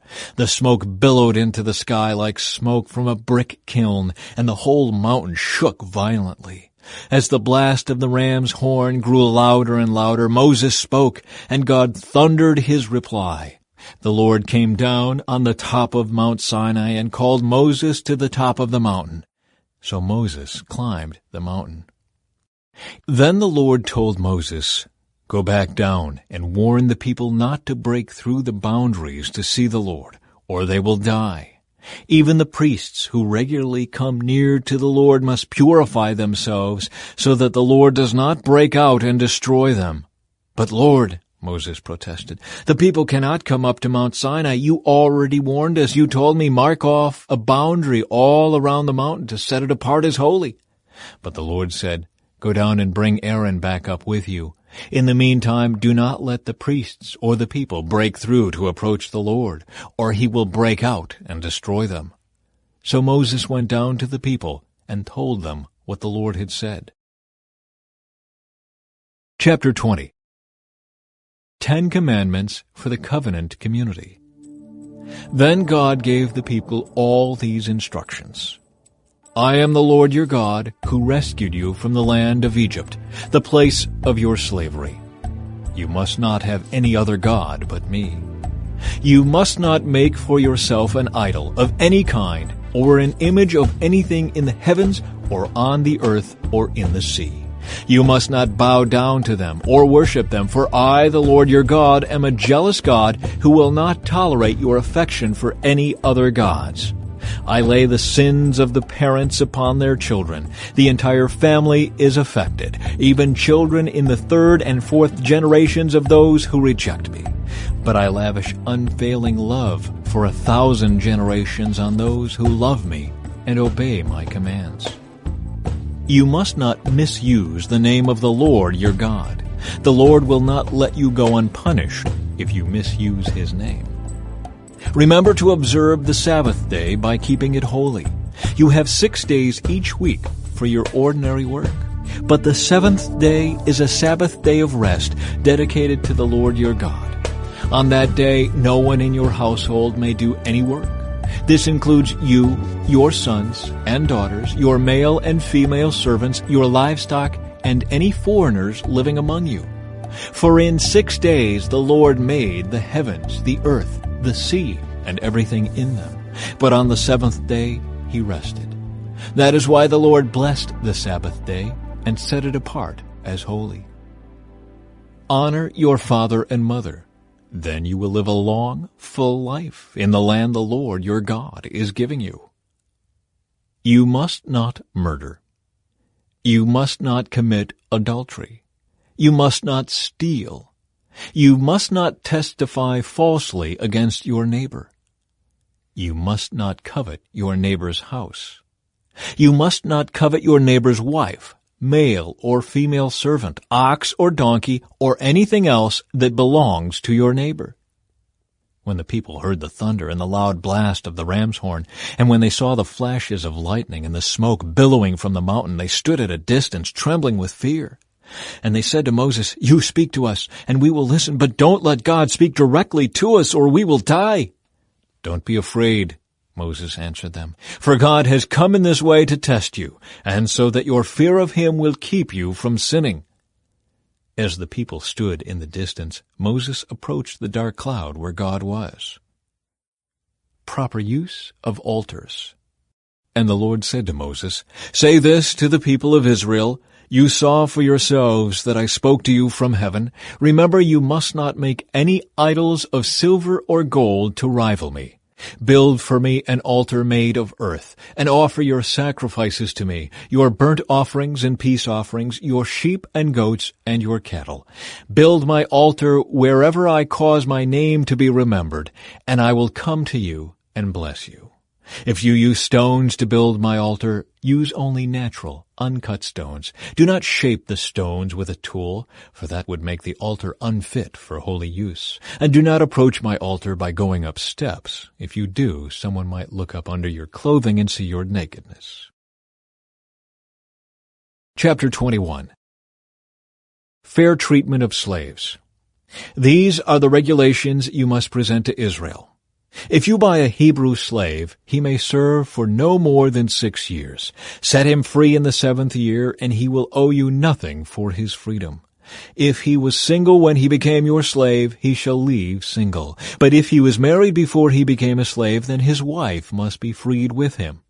If his master gave him a wife while he was a slave, and they had sons or daughters, then only the man will be free in the 7th year, but his wife and children will still belong to his master. But the slave may declare, "I love my master, my wife, and my children. I don't want to go free." If he does this, his master must present him before God. Then his master must take him to the door or doorpost and publicly pierce his ear with an awl. After that, the slave will serve his master for life. When a man sells his daughter as a slave, she will not be freed at the end of 6 years, as the men are. If she does not satisfy her owner, he must allow her to be bought back again. But he is not allowed to sell her to foreigners, since he is the one who broke the contract with her. But if the slave's owner arranges for her to marry his son, he may no longer treat her as a slave, but as a daughter. If a man who has married a slave wife takes another wife for himself, he must not neglect the rights of the first wife to food, clothing, and sexual intimacy. If he fails in any of these 3 obligations, she may leave as a free woman without making any payment. Cases of personal injury. Anyone who assaults and kills another person must be put to death. But if it was simply an accident permitted by God, I will appoint a place of refuge where the slayer can run for safety. However, if someone deliberately kills another person, then the slayer must be dragged even from my altar and be put to death. Anyone who strikes father or mother must be put to death. Kidnappers must be put to death, whether they are caught in possession of their victims or have already sold them as slaves. Anyone who dishonors father or mother must be put to death. Now suppose 2 men quarrel, and one hits the other with a stone or fist, and the injured person does not die, but is confined to bed. If he is later able to walk outside again, even with a crutch, the assailant will not be punished, but must compensate his victim for lost wages and provide for his full recovery. If a man beats his male or female slave with a club, and the slave dies as a result, the owner must be punished. But if the slave recovers within a day or two, then the owner shall not be punished, since the slave is his property. Now suppose two men are fighting, and in the process they accidentally strike a pregnant woman so she gives birth prematurely. If no further injury results, the man who struck the woman must pay the amount of compensation the woman's husband demands and the judges approve.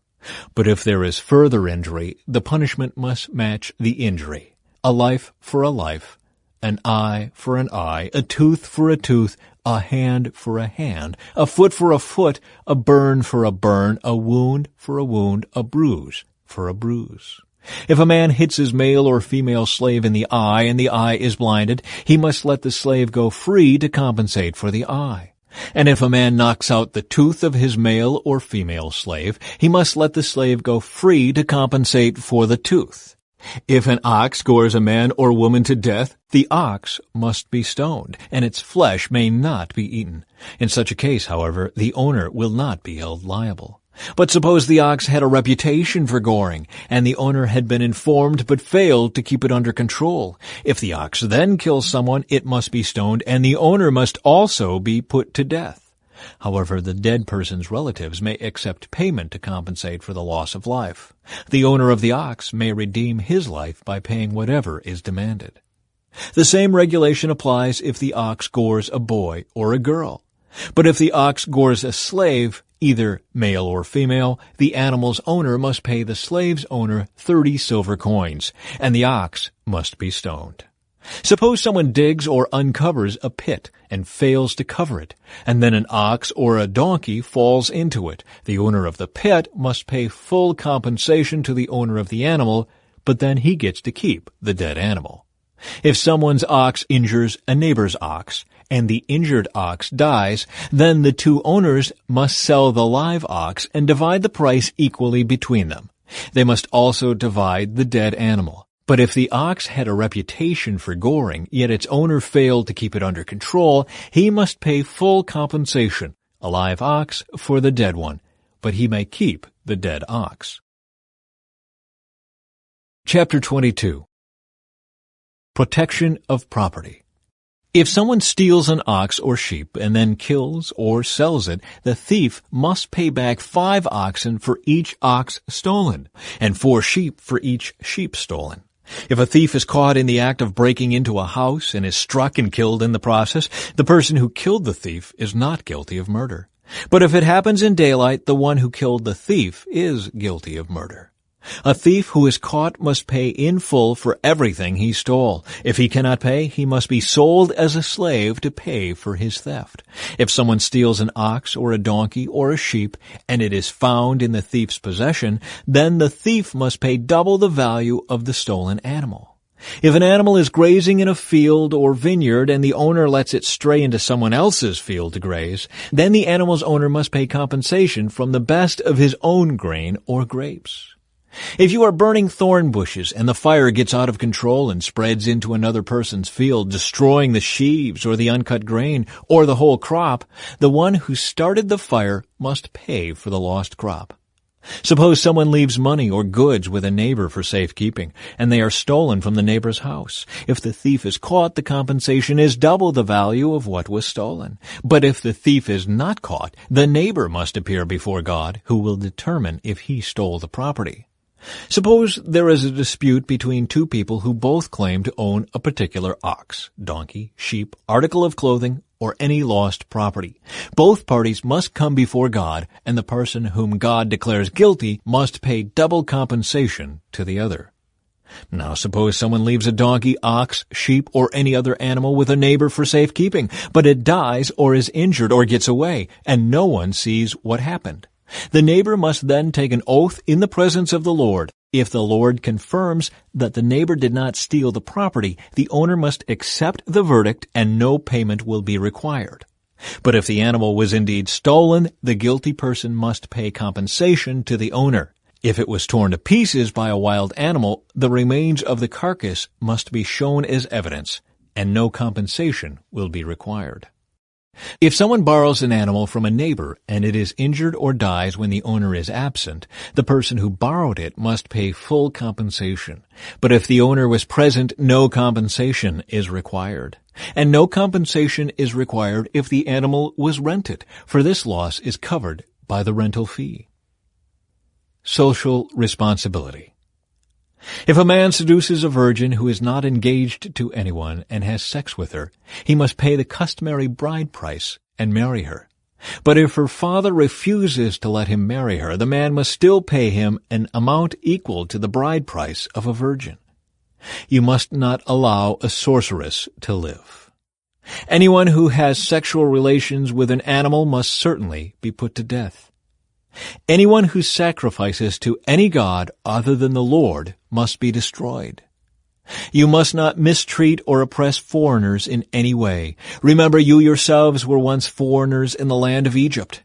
You must not exploit a widow or an orphan. If you exploit them in any way and they cry out to me, then I will certainly hear their cry. My anger will blaze against you, and I will kill you with the sword.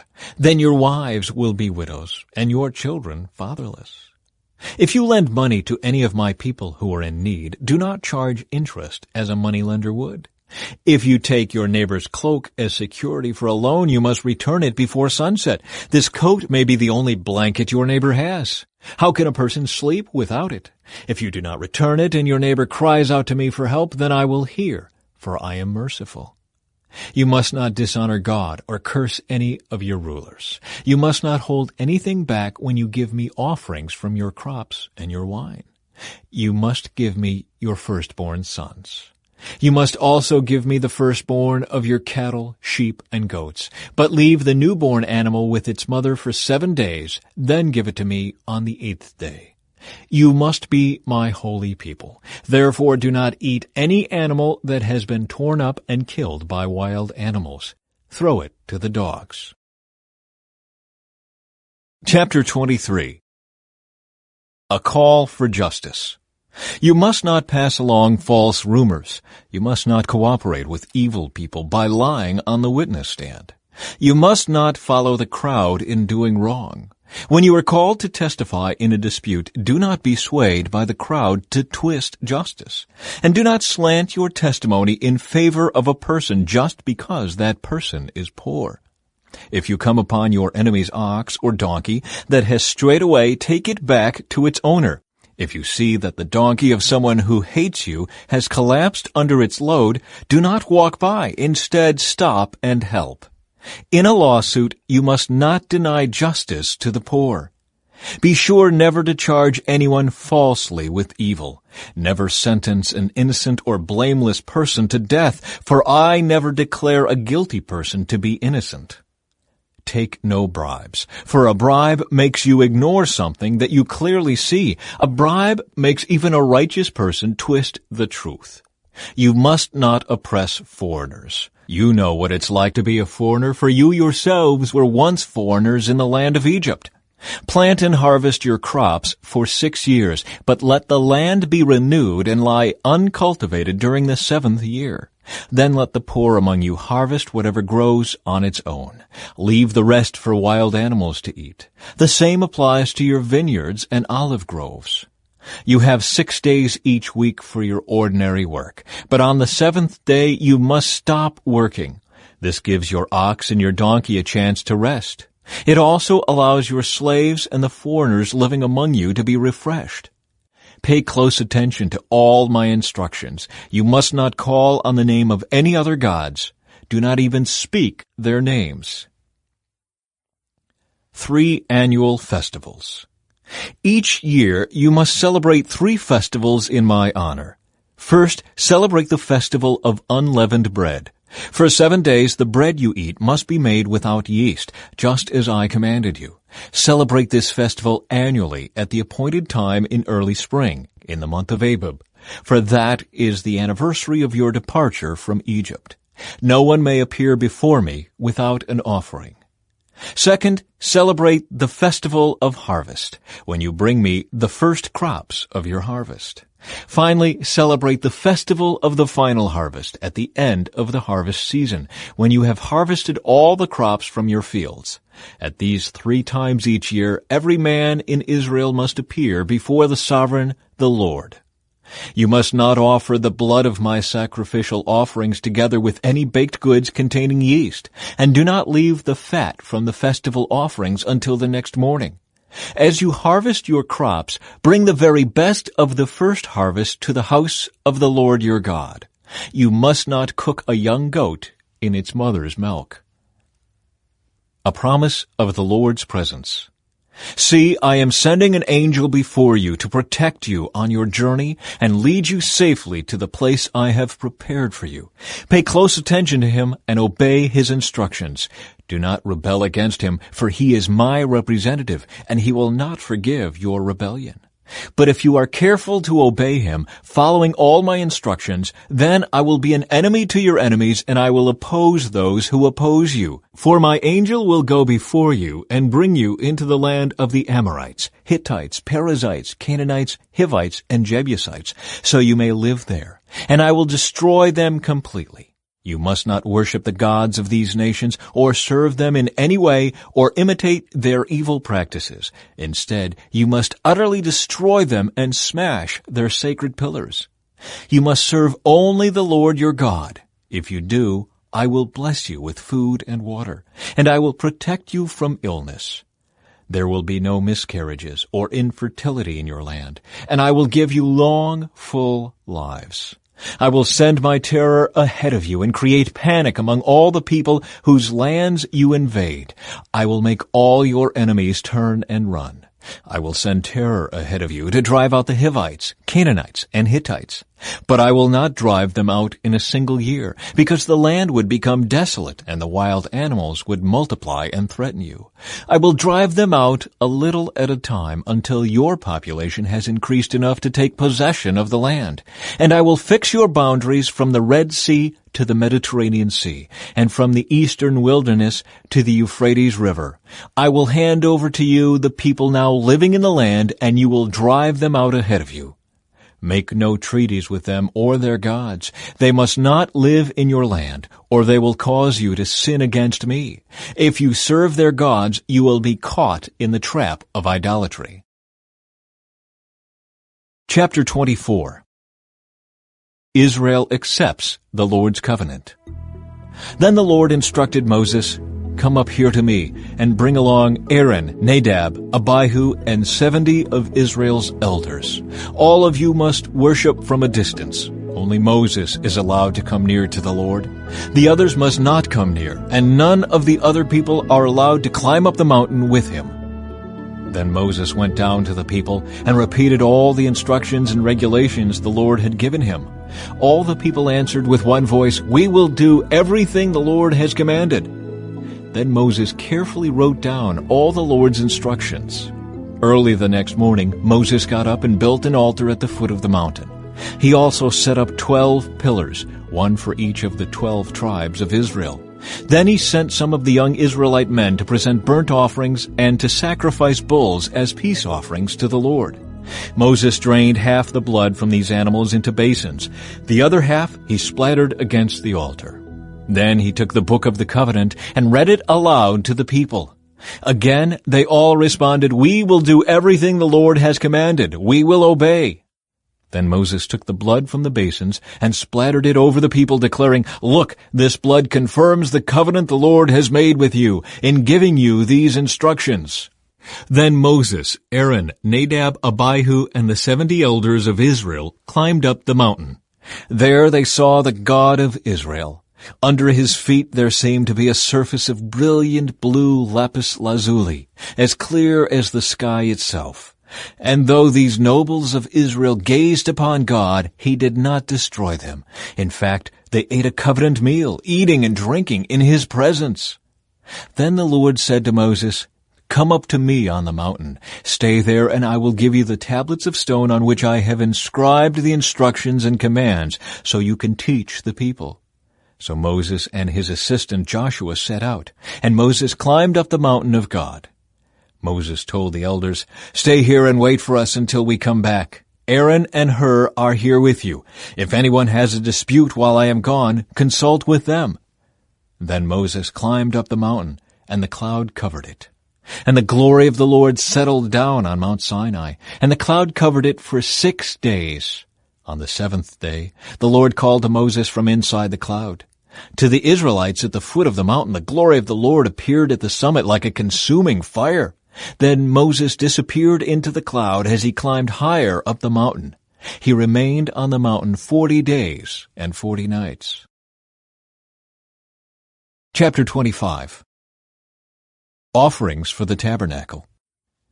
The Lord said to Moses, "Tell the people of Israel to bring me their sacred offerings. Accept the contributions from all whose hearts are moved to offer them. Here is a list of sacred offerings you may accept from them: gold, silver, and bronze, blue, purple, and scarlet thread, fine linen and goat hair for cloth, tanned ram skins and fine goatskin leather, acacia wood, olive oil for the lamps, spices for the anointing oil and the fragrant incense, onyx stones, and other gemstones to be set in the ephod and the priest's chestpiece.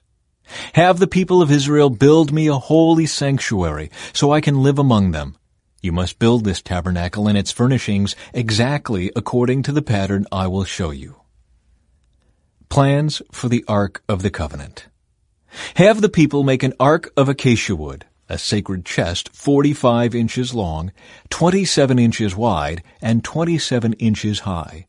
Overlay it inside and outside with pure gold and run a molding of gold all around it. Cast 4 gold rings and attach them to its 4 feet, 2 rings on each side. Make poles from acacia wood and overlay them with gold. Insert the poles into the rings at the sides of the ark to carry it. These carrying poles must stay inside the rings. Never remove them. When the ark is finished, place inside it the stone tablets inscribed with the terms of the covenant, which I will give to you. Then make the ark's cover, the place of atonement, from pure gold. It must be 45 inches long and 27 inches wide. Then make 2 cherubim from hammered gold and place them on the 2 ends of the atonement cover.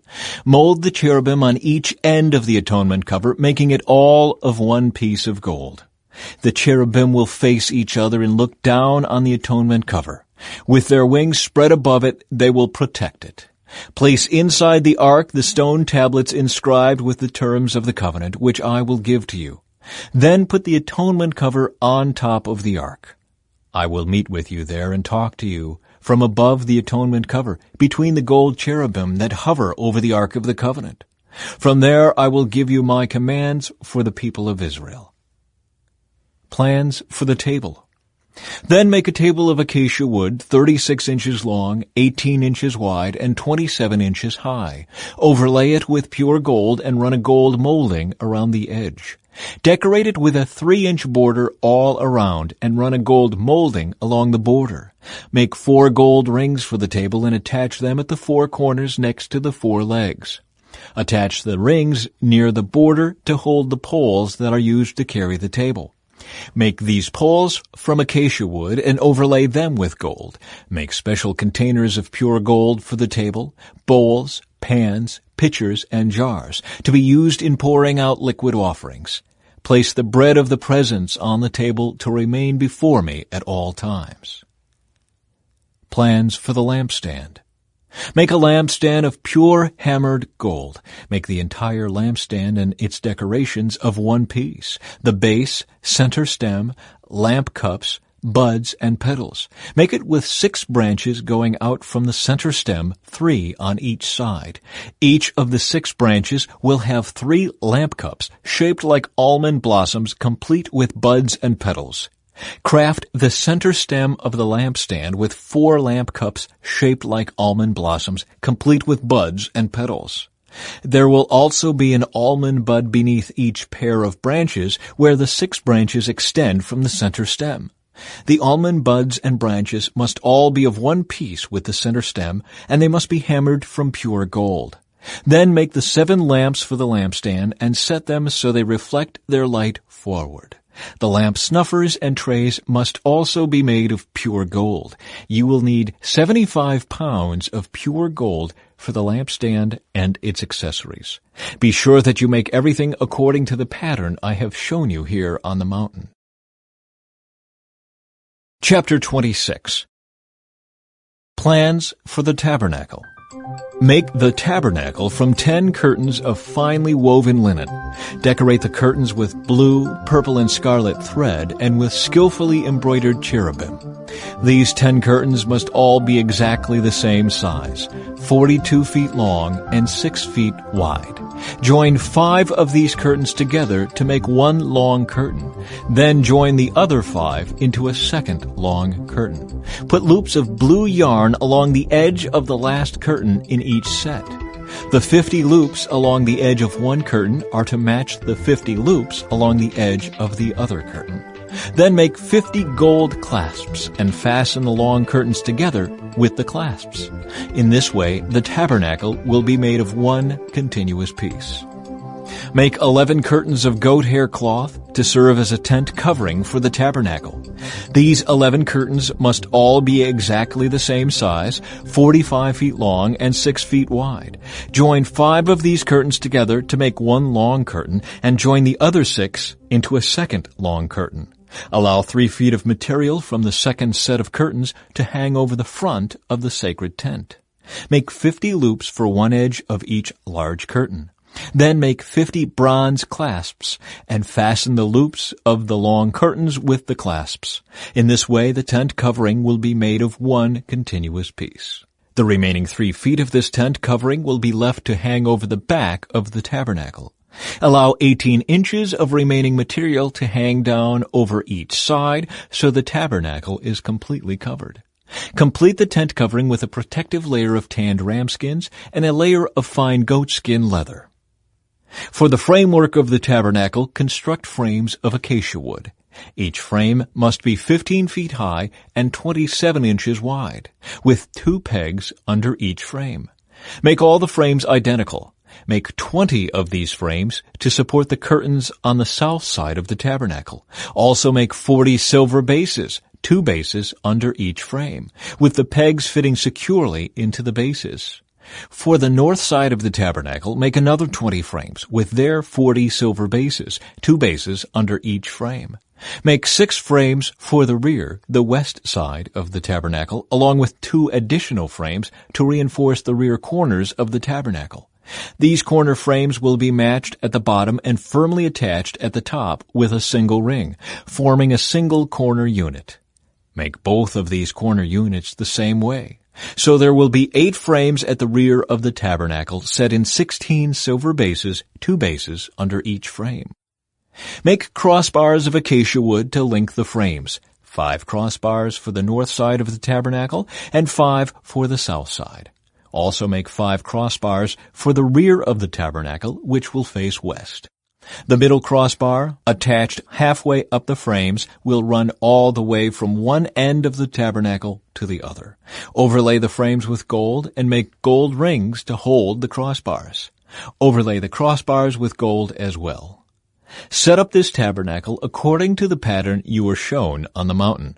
For the inside of the tabernacle, make a special curtain of finely woven linen. Decorate it with blue, purple, and scarlet thread and with skillfully embroidered cherubim.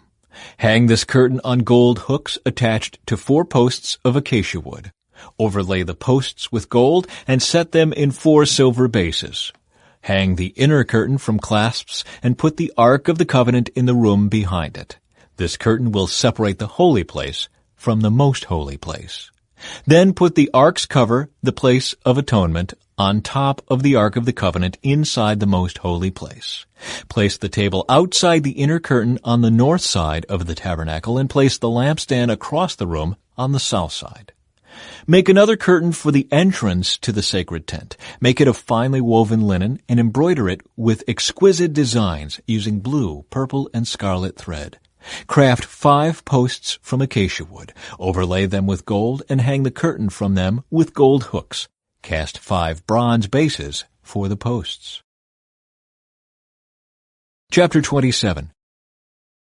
Plans for the altar of burnt offering. Using acacia wood, construct a square altar 7 1/2 feet wide, 7 1/2 feet long, and 4 1/2 feet high. Make horns for each of its 4 corners so that the horns and altar are all one piece. Overlay the altar with bronze.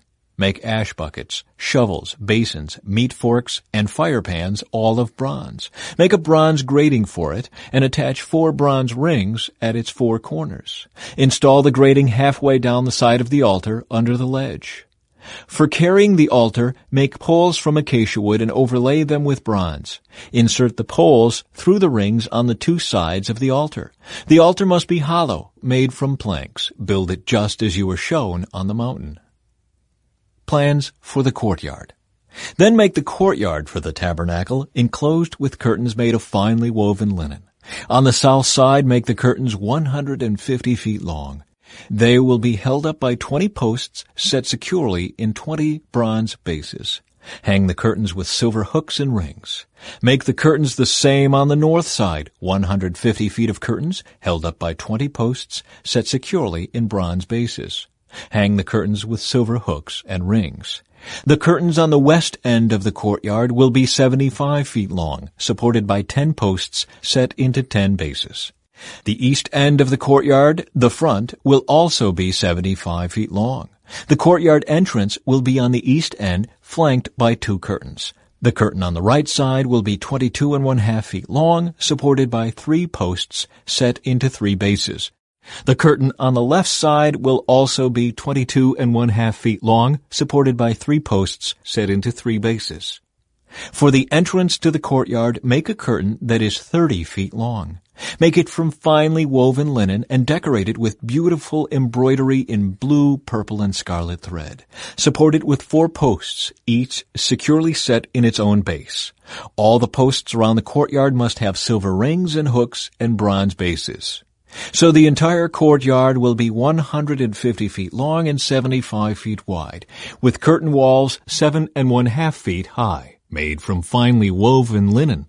The bases for the posts will be made of bronze. All the articles used in the rituals of the tabernacle, including all the tent pegs used to support the tabernacle and the courtyard curtains, must be made of bronze.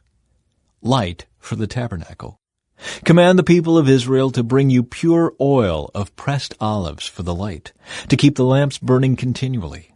The lampstand will stand in the tabernacle in front of the inner curtain that shields the Ark of the Covenant. Aaron and his sons must keep the lamps burning in the Lord's presence all night. This is a permanent law for the people of Israel, and it must be observed from generation to generation. Chapter 28. Clothing for the priests. Call for your brother Aaron and his sons, Nadab, Abihu, Eleazar, and Ithamar. Set them apart from the rest of the people of Israel, so they may minister to me and be my priests. Make sacred garments for Aaron that are glorious and beautiful. Instruct all the skilled craftsmen whom I have filled with the spirit of wisdom. Have them make garments for Aaron that will distinguish him as a priest set apart for my service. These are the garments they are to make: a chest piece, an ephod, a robe, a patterned tunic, a turban, and a sash. They are to make these sacred garments for your brother Aaron and his sons to wear when they serve me as priests. So give them fine linen cloth, gold thread, and blue, purple, and scarlet thread. Design of the ephod. The craftsman must make the ephod of finely woven linen and skillfully embroider it with gold and with blue, purple, and scarlet thread. It will consist of 2 pieces, front and back, joined at the shoulders with 2 shoulder pieces. The decorative sash will be made of the same materials, finely woven linen embroidered with gold and with blue, purple, and scarlet thread. Take 2 onyx stones and engrave on them the names of the tribes of Israel. 6 names will be on each stone, arranged in the order of the births of the original sons of Israel. Engrave these names on the 2 stones in the same way a jeweler engraves a seal. Then mount the stones in settings of gold filigree. Fasten the 2 stones on the shoulder pieces of the ephod as a reminder that Aaron represents the people of Israel. Aaron will carry these names on his shoulders as a constant reminder whenever he goes before the Lord. Make the settings of gold filigree, then braid 2 cords of pure gold and attach them to the filigree settings on the shoulders of the ephod. Design of the chest piece. Then, with great skill and care, make a chest piece to be worn for seeking a decision from God. Make it to match the ephod using finely woven linen embroidered with gold and with blue, purple, and scarlet thread. Make the chest piece of a single piece of cloth folded to form a pouch 9 inches square. Mount 4 rows of gemstones on it. The first row will contain a red carnelian, a pale green peridot, and an emerald. The second row will contain a turquoise, a blue lapis lazuli, and a white moonstone. The third row will contain an orange jacinth, an agate, and a purple amethyst. The fourth row will contain a blue-green beryl, an onyx, and a green jasper. All these stones will be set in gold filigree. Each stone will represent one of the 12 sons of Israel, and the name of that tribe will be engraved on it like a seal. To attach the chest piece to the ephod, make braided cords of pure gold thread. Then make 2 gold rings and attach them to the top corners of the chest piece.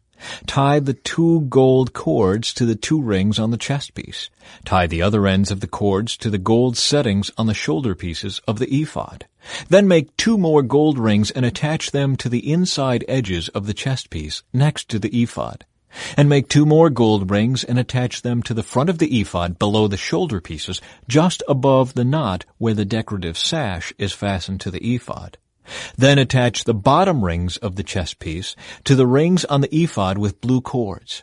This will hold the chest piece securely to the ephod above the decorative sash. In this way, Aaron will carry the names of the tribes of Israel on the sacred chest piece over his heart when he goes into the holy place. This will be a continual reminder that he represents the people when he comes before the Lord.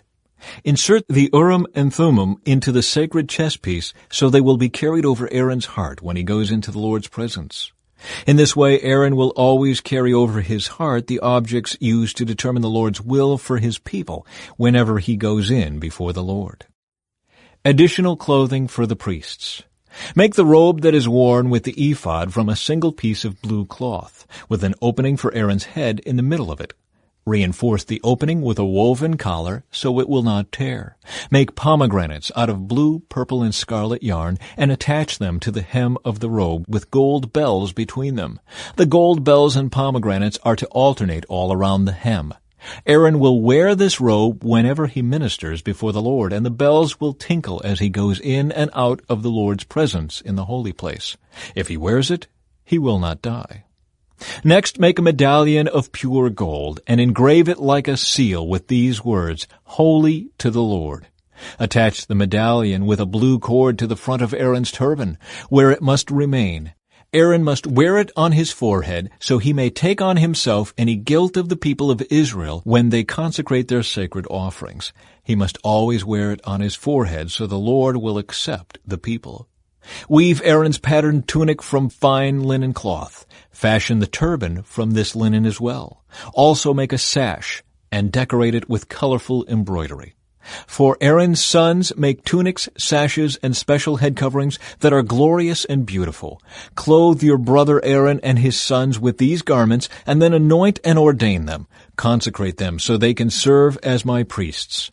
Also make linen undergarments for them to be worn next to their bodies, reaching from their hips to their thighs. These must be worn whenever Aaron and his sons enter the tabernacle or approach the altar in the holy place to perform their priestly duties. Then they will not incur guilt and die. This is a permanent law for Aaron and all his descendants after him. Chapter 29. Dedication of the priests. This is the ceremony you must follow when you consecrate Aaron and his sons to serve me as priests. Take a young bull and 2 rams with no defects. Then, using choice wheat flour and no yeast, make loaves of bread, thin cakes mixed with olive oil, and wafers spread with oil. Place them all in a single basket and present them at the entrance of the tabernacle, along with the young bull and the 2 rams. Present Aaron and his sons at the entrance of the tabernacle and wash them with water. Dress Aaron in his priestly garments, the tunic, the robe worn with the ephod itself, and the chestpiece. Then wrap the decorative sash of the ephod around him. Place the turban on his head and fasten the sacred medallion to the turban. Then anoint him by pouring the anointing oil over his head. Next, present his sons and dress them in their tunics. Wrap the sashes around the waists of Aaron and his sons, and put their special head coverings on them. Then the right to the priesthood will be theirs by law forever. In this way you will ordain Aaron and his sons. Bring the young bull to the entrance of the tabernacle, where Aaron and his sons will lay their hands on its head. Then slaughter the bull in the Lord's presence at the entrance of the tabernacle. Put some of its blood on the horns of the altar with your finger, and pour out the rest at the base of the altar. Take all the fat around the internal organs, the long lobe of the liver, and the 2 kidneys, and the fat around them, and burn it all on the altar. Then take the rest of the bull, including its hide, meat, and dung, and burn it outside the camp as a sin offering. Next, Aaron and his sons must lay their hands on the head of one of the rams. Then slaughter the ram, and splatter its blood against all sides of the altar. Cut the ram into pieces and wash off the internal organs and the legs. Set them alongside the head and the other pieces of the body. Then burn the entire animal on the altar. This is a burnt offering to the Lord. It is a pleasing aroma, a special gift presented to the Lord. Now take the other ram and have Aaron and his sons lay their hands on its head. Then slaughter it and apply some of its blood to the right earlobes of Aaron and his sons. Also put it on the thumbs of their right hands and the big toes of their right feet. Splatter the rest of the blood against all sides of the altar. Then take some of the blood from the altar and some of the anointing oil and sprinkle it on Aaron and his sons and on their garments. In this way, they and their garments will be set apart as holy. Since this is the ram for the ordination of Aaron and his sons, take the fat of the ram, including the fat of the broad tail, the fat around the internal organs, the long lobe of the liver, and the 2 kidneys and the fat around them, along with the right thigh. Then take 1 round loaf of bread, 1 thin cake mixed with olive oil, and 1 wafer from the basket of bread without yeast that was placed in the Lord's presence. Put all these in the hands of Aaron and his sons to be lifted up as a special offering to the Lord. Afterward, take the various breads from their hands and burn them on the altar, along with the burnt offering. It is a pleasing aroma to the Lord, a special gift for him. Then take the breast of Aaron's ordination ram and lift it up in the Lord's presence as a special offering to him. Then keep it as your own portion. Set aside the portions of the ordination ram that belong to Aaron and his sons. This includes the breast and the thigh that were lifted up before the Lord as a special offering. In the future, whenever the people of Israel lift up a peace offering, a portion of it must be set aside for Aaron and his descendants. This is their permanent right, and it is a sacred offering from the Israelites to the Lord. Aaron's sacred garments must be preserved for his descendants who succeed him, and they will wear them when they are anointed and ordained. The descendant who succeeds him as high priest will wear these clothes for 7 days as he ministers in the tabernacle and the holy place. Take the ram used in the ordination ceremony and boil its meat in a sacred place. Then Aaron and his sons will eat this meat along with the bread in the basket at the tabernacle entrance. They alone may eat the meat and bread used for their purification in the ordination ceremony. No one else may eat them, for these things are set apart and holy. If any of the ordination meat or bread remains until the morning, it must be burned. It may not be eaten, for it is holy. This is how you will ordain Aaron and his sons to their offices, just as I have commanded you. The ordination ceremony will go on for 7 days. Each day you must sacrifice a young bull as a sin offering to purify them, making them right with the Lord. Afterward, cleanse the altar by purifying it. Make it holy by anointing it with oil. Purify the altar and consecrate it every day for 7 days. After that, the altar will be absolutely holy, and whatever touches it will become holy. These are the sacrifices you are to offer regularly on the altar. Each day offer 2 lambs that are a year old, one in the morning and the other in the evening. With one of them offer 2 quarts of choice flour mixed with 1 quart of pure oil of pressed olives. Also offer 1 quart of wine as a liquid offering. Offer the other lamb in the evening, along with the same offerings of flour and wine as in the morning. It will be a pleasing aroma, a special gift presented to the Lord. These burnt offerings are to be made each day from generation to generation. Offer them in the Lord's presence at the tabernacle entrance. There I will meet with you and speak with you. I will meet the people of Israel there in the place made holy by my glorious presence. Yes, I will consecrate the tabernacle and the altar, and I will consecrate Aaron and his sons to serve me as priests. Then I will live among the people of Israel and be their God, and they will know that I am the Lord their God. I am the one who brought them out of the land of Egypt so that I could live among them. I am the Lord their God. Chapter 30. Plans for the incense altar. Then make another altar of acacia wood for burning incense. Make it 18 inches square and 36 inches high, with horns at the corners carved from the same piece of wood as the altar itself. Overlay the top, sides, and horns of the altar with pure gold, and run a gold molding around the entire altar. Make 2 gold rings and attach them on opposite sides of the altar below the gold molding to hold the carrying poles. Make the poles of acacia wood and overlay them with gold. Place the incense altar just outside the inner curtain that shields the Ark of the Covenant, in front of the Ark's cover, the place of atonement, that covers the tablets inscribed with the terms of the covenant. I will meet with you there. Every morning when Aaron maintains the lamps, he must burn fragrant incense on the altar. And each evening when he lights the lamps, he must again burn incense in the Lord's presence. This must be done from generation to generation. Do not offer any unholy incense on this altar, or any burnt offerings, grain offerings, or liquid offerings. Once a year, Aaron must purify the altar by smearing its horns with blood from the offering made to purify the people from their sin. This will be a regular annual event from generation to generation, for this is the Lord's most holy altar. Money for the tabernacle. Then the Lord said to Moses, "Whenever you take a census of the people of Israel, each man who is counted must pay a ransom for himself to the Lord. Then no plague will strike the people as you count them. Each person who is counted must give a small piece of silver as a sacred offering to the Lord. This payment is half a shekel, based on the sanctuary shekel, which equals 20 gerahs. All who have reached their 20th birthday must give this sacred offering to the Lord. When this offering is given to the Lord to purify your lives, making you right with Him, the rich must not give more than the specified amount, and the poor must not give less. Receive this ransom money from the Israelites and use it for the care of the tabernacle. It will bring the Israelites to the Lord's attention, and it will purify your lives." Plans for the wash basin.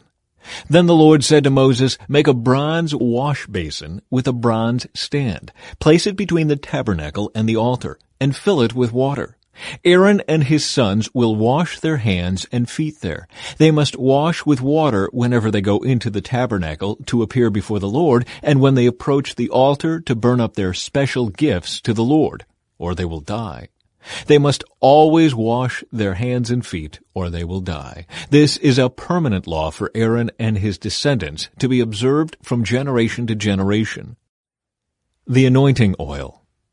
Then the Lord said to Moses, "Collect choice spices, 12 1/2 pounds of pure myrrh, 6 1/4 pounds of fragrant cinnamon, 6 1/4 pounds of fragrant calamus, and 12 1/2 pounds of cassia as measured by the weight of the sanctuary shekel. Also get 1 gallon of olive oil. Like a skilled incense maker, blend these ingredients to make a holy anointing oil. Use this sacred oil to anoint the tabernacle, the Ark of the Covenant, the table and all its utensils, the lampstand and all its accessories, the incense altar, the altar of burnt offering and all its utensils, and the wash basin with its stand. Consecrate them to make them absolutely holy. After this, whatever touches them will also become holy. Anoint Aaron and his sons also. consecrating them to serve me as priests. And say to the people of Israel, this holy anointing oil is reserved for me from generation to generation. It must never be used to anoint anyone else, and you must never make any blend like it for yourselves. It is holy, and you must treat it as holy. Anyone who makes a blend like it or anoints someone other than a priest will be cut off from the community. The incense. Then the Lord said to Moses, gather fragrant spices, resin droplets, mollusk shell, and galbanum, and mix these fragrant spices with pure frankincense, weighed out in equal amounts. Using the usual techniques of the incense maker, blend the spices together and sprinkle them with salt to produce a pure and holy incense. Grind some of the mixture into a very fine powder and put it in front of the Ark of the Covenant, where I will meet with you in the tabernacle. You must treat this incense as most holy. Never use this formula to make this incense for yourselves. It is reserved for the Lord, and you must treat it as holy. Anyone who makes incense like this for personal use will be cut off from the community. Chapter 31. Craftsmen, Bezalel and Aholiab. Then the Lord said to Moses, look, I have specifically chosen Bezalel, son of Uri, grandson of Hur, of the tribe of Judah. I have filled him with the Spirit of God, giving him great wisdom, ability, and expertise in all kinds of crafts. He is a master craftsman, expert in working with gold, silver, and bronze. He is skilled in engraving and mounting gemstones, and in carving wood. He is a master at every craft. And I have personally appointed Aholiab, son of Ahisamach, of the tribe of Dan, to be his assistant. Moreover, I have given special skill to all the gifted craftsmen, so they can make all the things I have commanded you to make: the tabernacle, the Ark of the Covenant, the Ark's cover, the place of atonement, all the furnishings of the tabernacle, the table and its utensils, the pure gold lampstand with all its accessories, the incense altar, the altar of burnt offering with all its utensils, the wash basin with its stand, the beautifully stitched garments, the sacred garments for Aaron the priest, and the garments for his sons to wear as they minister as priests, the anointing oil, the fragrant incense for the holy place. The craftsman must make everything as I have commanded you. Instructions for the Sabbath. The Lord then gave these instructions to Moses. Tell the people of Israel, be careful to keep my Sabbath day, for the Sabbath is a sign of the covenant between me and you from generation to generation. It is given so you may know that I am the Lord who makes you holy. You must keep the Sabbath day, for it is a holy day for you. Anyone who desecrates it must be put to death. Anyone who works on that day will be cut off from the community. You have 6 days each week for your ordinary work, but the seventh day must be a Sabbath day of complete rest, a holy day dedicated to the Lord. Anyone who works on the Sabbath must be put to death. The people of Israel must keep the Sabbath day by observing it from generation to generation. This is a covenant obligation for all time. It is a permanent sign of my covenant with the people of Israel. For in 6 days the Lord made heaven and earth, but on the seventh day he stopped working and was refreshed. When the Lord finished speaking with Moses on Mount Sinai, he gave him the 2 stone tablets inscribed with the terms of the covenant, written by the finger of God. Chapter 32. The Gold Calf. When the people saw how long it was taking Moses to come back down the mountain, they gathered around Aaron. "Come on," they said, "make us some gods who can lead us. We don't know what happened to this fellow Moses who brought us here from the land of Egypt." So Aaron said, "Take the gold rings from the ears of your wives and sons and daughters and bring them to me." All the people took the gold rings from their ears and brought them to Aaron. Then Aaron took the gold, melted it down, and molded it into the shape of a calf. When the people saw it, they exclaimed, "O Israel, these are the gods who brought you out of the land of Egypt." Aaron saw how excited the people were, so he built an altar in front of the calf. Then he announced, "Tomorrow will be a festival to the Lord." The people got up early the next morning to sacrifice burnt offerings and peace offerings. After this, they celebrated with feasting and drinking, and they indulged in pagan revelry. The Lord told Moses, "Quick, Go down the mountain. Your people, whom you brought from the land of Egypt, have corrupted themselves. How quickly they have turned away from the way I commanded them to live. They have melted down gold and made a calf, and they have bowed down and sacrificed to it. They are saying, 'These are your gods, O Israel, who brought you out of the land of Egypt.'" Then the Lord said, "I have seen how stubborn and rebellious these people are. Now leave me alone so my fierce anger can blaze against them, and I will destroy them. Then I will make you, Moses, into a great nation."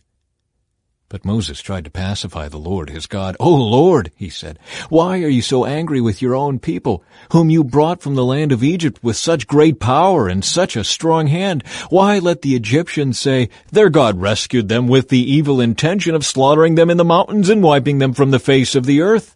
Turn away from your fierce anger. Change your mind about this terrible disaster you have threatened against your people.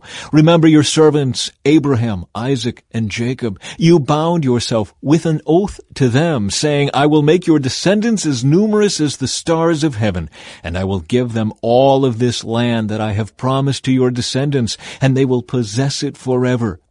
So the Lord changed his mind about the terrible disaster he had threatened to bring on his people. Then Moses turned and went down the mountain. He held in his hands the 2 stone tablets inscribed with the terms of the covenant.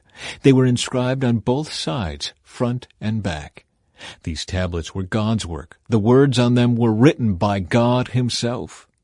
When Joshua heard the boisterous noise of the people shouting below them, he exclaimed to Moses, "It sounds like war in the camp." But Moses replied, "No, it's not a shout of victory, nor the wailing of defeat. I hear the sound of a celebration." When they came near the camp, Moses saw the calf and the dancing, and he burned with anger. He threw the stone tablets to the ground, smashing them at the foot of the mountain. He took the calf they had made and burned it. Then he ground it into powder, threw it into the water, and forced the people to drink it. Finally, he turned to Aaron and demanded, "What did these people do to you, to make you bring such terrible sin upon them?" "Don't get so upset, my lord," Aaron replied. "You yourself know how evil these people are. They said to me, 'Make us gods who will lead us.' We don't know what happened to this fellow Moses who brought us here from the land of Egypt. So I told them, 'Whoever has gold jewelry, take it off.' When they brought it to me, I simply threw it into the fire, and out came this calf." Moses saw that Aaron had let the people get completely out of control, much to the amusement of their enemies. So he stood at the entrance to the camp and shouted, "All of you who are on the Lord's side, come here and join me." And all the Levites gathered around him. Moses told them, "This is what the Lord, the God of Israel, says. Each of you, take your swords and go back and forth from one end of the camp to the other. Kill everyone, even your brothers, friends, and neighbors." The Levites obeyed Moses' command, and about 3,000 people died that day. Then Moses told the Levites, "Today you have ordained yourselves for the service of the Lord, for you obeyed him even though it meant killing your own sons and brothers. Today you have earned a blessing." Moses intercedes for Israel. The next day Moses said to the people, "You have committed a terrible sin, but I will go back up to the Lord on the mountain. Perhaps I will be able to obtain forgiveness for your sin." So Moses returned to the Lord and said, "Oh, what a terrible sin these people have committed. They have made gods of gold for themselves. But now, if you will only forgive their sin, but if not, erase my name from the record you have written." But the Lord replied to Moses, "No, I will erase the name of everyone who has sinned against me. Now go, lead the people to the place I told you about. Look, my angel will lead the way before you, and when I come to call the people to account, I will certainly hold them responsible for their sins." Then the Lord sent a great plague upon the people because they had worshipped the calf Aaron had made. Chapter 33. The Lord said to Moses, "Get going, you and the people you brought up from the land of Egypt. Go up to the land I swore to give to Abraham, Isaac, and Jacob. I told them, I will give this land to your descendants, and I will send an angel before you to drive out the Canaanites, Amorites, Hittites, Perizzites, Hivites, and Jebusites. Go up to this land that flows with milk and honey, but I will not travel among you, for you are a stubborn and rebellious people. If I did, I would surely destroy you along the way." When the people heard these stern words, they went into mourning and stopped wearing their jewelry and fine clothes. For the Lord had told Moses to tell them, "You are a stubborn and rebellious people. If I were to travel with you for even a moment, I would destroy you. Remove your jewelry and fine clothes while I decide what to do with you." So from the time they left Mount Sinai, the Israelites wore no more jewelry or fine clothes. It was Moses' practice to take the tent of meeting and set it up some distance from the camp. Everyone who wanted to make a request of the Lord would go to the tent of meeting outside the camp. Whenever Moses went out to the tent of meeting, all the people would get up and stand in the entrances of their own tents. They would all watch Moses until he disappeared inside. As he went into the tent, the pillar of cloud would come down and hover at its entrance while the Lord spoke with Moses. When the people saw the cloud standing at the entrance of the tent, they would stand and bow down in front of their own tents. Inside the tent of meeting, the Lord would speak to Moses face to face, as one speaks to a friend. Afterward, Moses would return to the camp, but the young man who assisted him, Joshua, son of Nun, would remain behind in the tent of meeting. Moses sees the Lord's glory. One day Moses said to the Lord, "You have been telling me, 'Take these people up to the promised land.' But you haven't told me whom you will send with me. You have told me, 'I know you by name, and I look favorably on you.' If it is true that you look favorably on me, let me know your ways so I may understand you more fully and continue to enjoy your favor. And remember that this nation is your very own people." The Lord replied, "I will personally go with you, Moses, and I will give you rest. Everything will be fine for you." Then Moses said, "If you don't personally go with us, don't make us leave this place. How will anyone know that you look favorably on me and on your people, if you don't go with us? For your presence among us sets your people and me apart from all other people on the earth." The Lord replied to Moses, "I will indeed do what you have asked, for I look favorably on you, and I know you by name." Moses responded, "Then show me your glorious presence." The Lord replied, "I will make all my goodness pass before you, and I will call out my name, Yahweh, before you. For I will show mercy to anyone I choose, and I will show compassion to anyone I choose. But you may not look directly at my face, for no one may see me and live." The Lord continued, "Look, stand near me on this rock. As my glorious presence passes by, I will hide you in the crevice of the rock and cover you with my hand until I have passed by. Then I will remove my hand and let you see me from behind, but my face will not be seen." Chapter 34. A New Copy of the Covenant.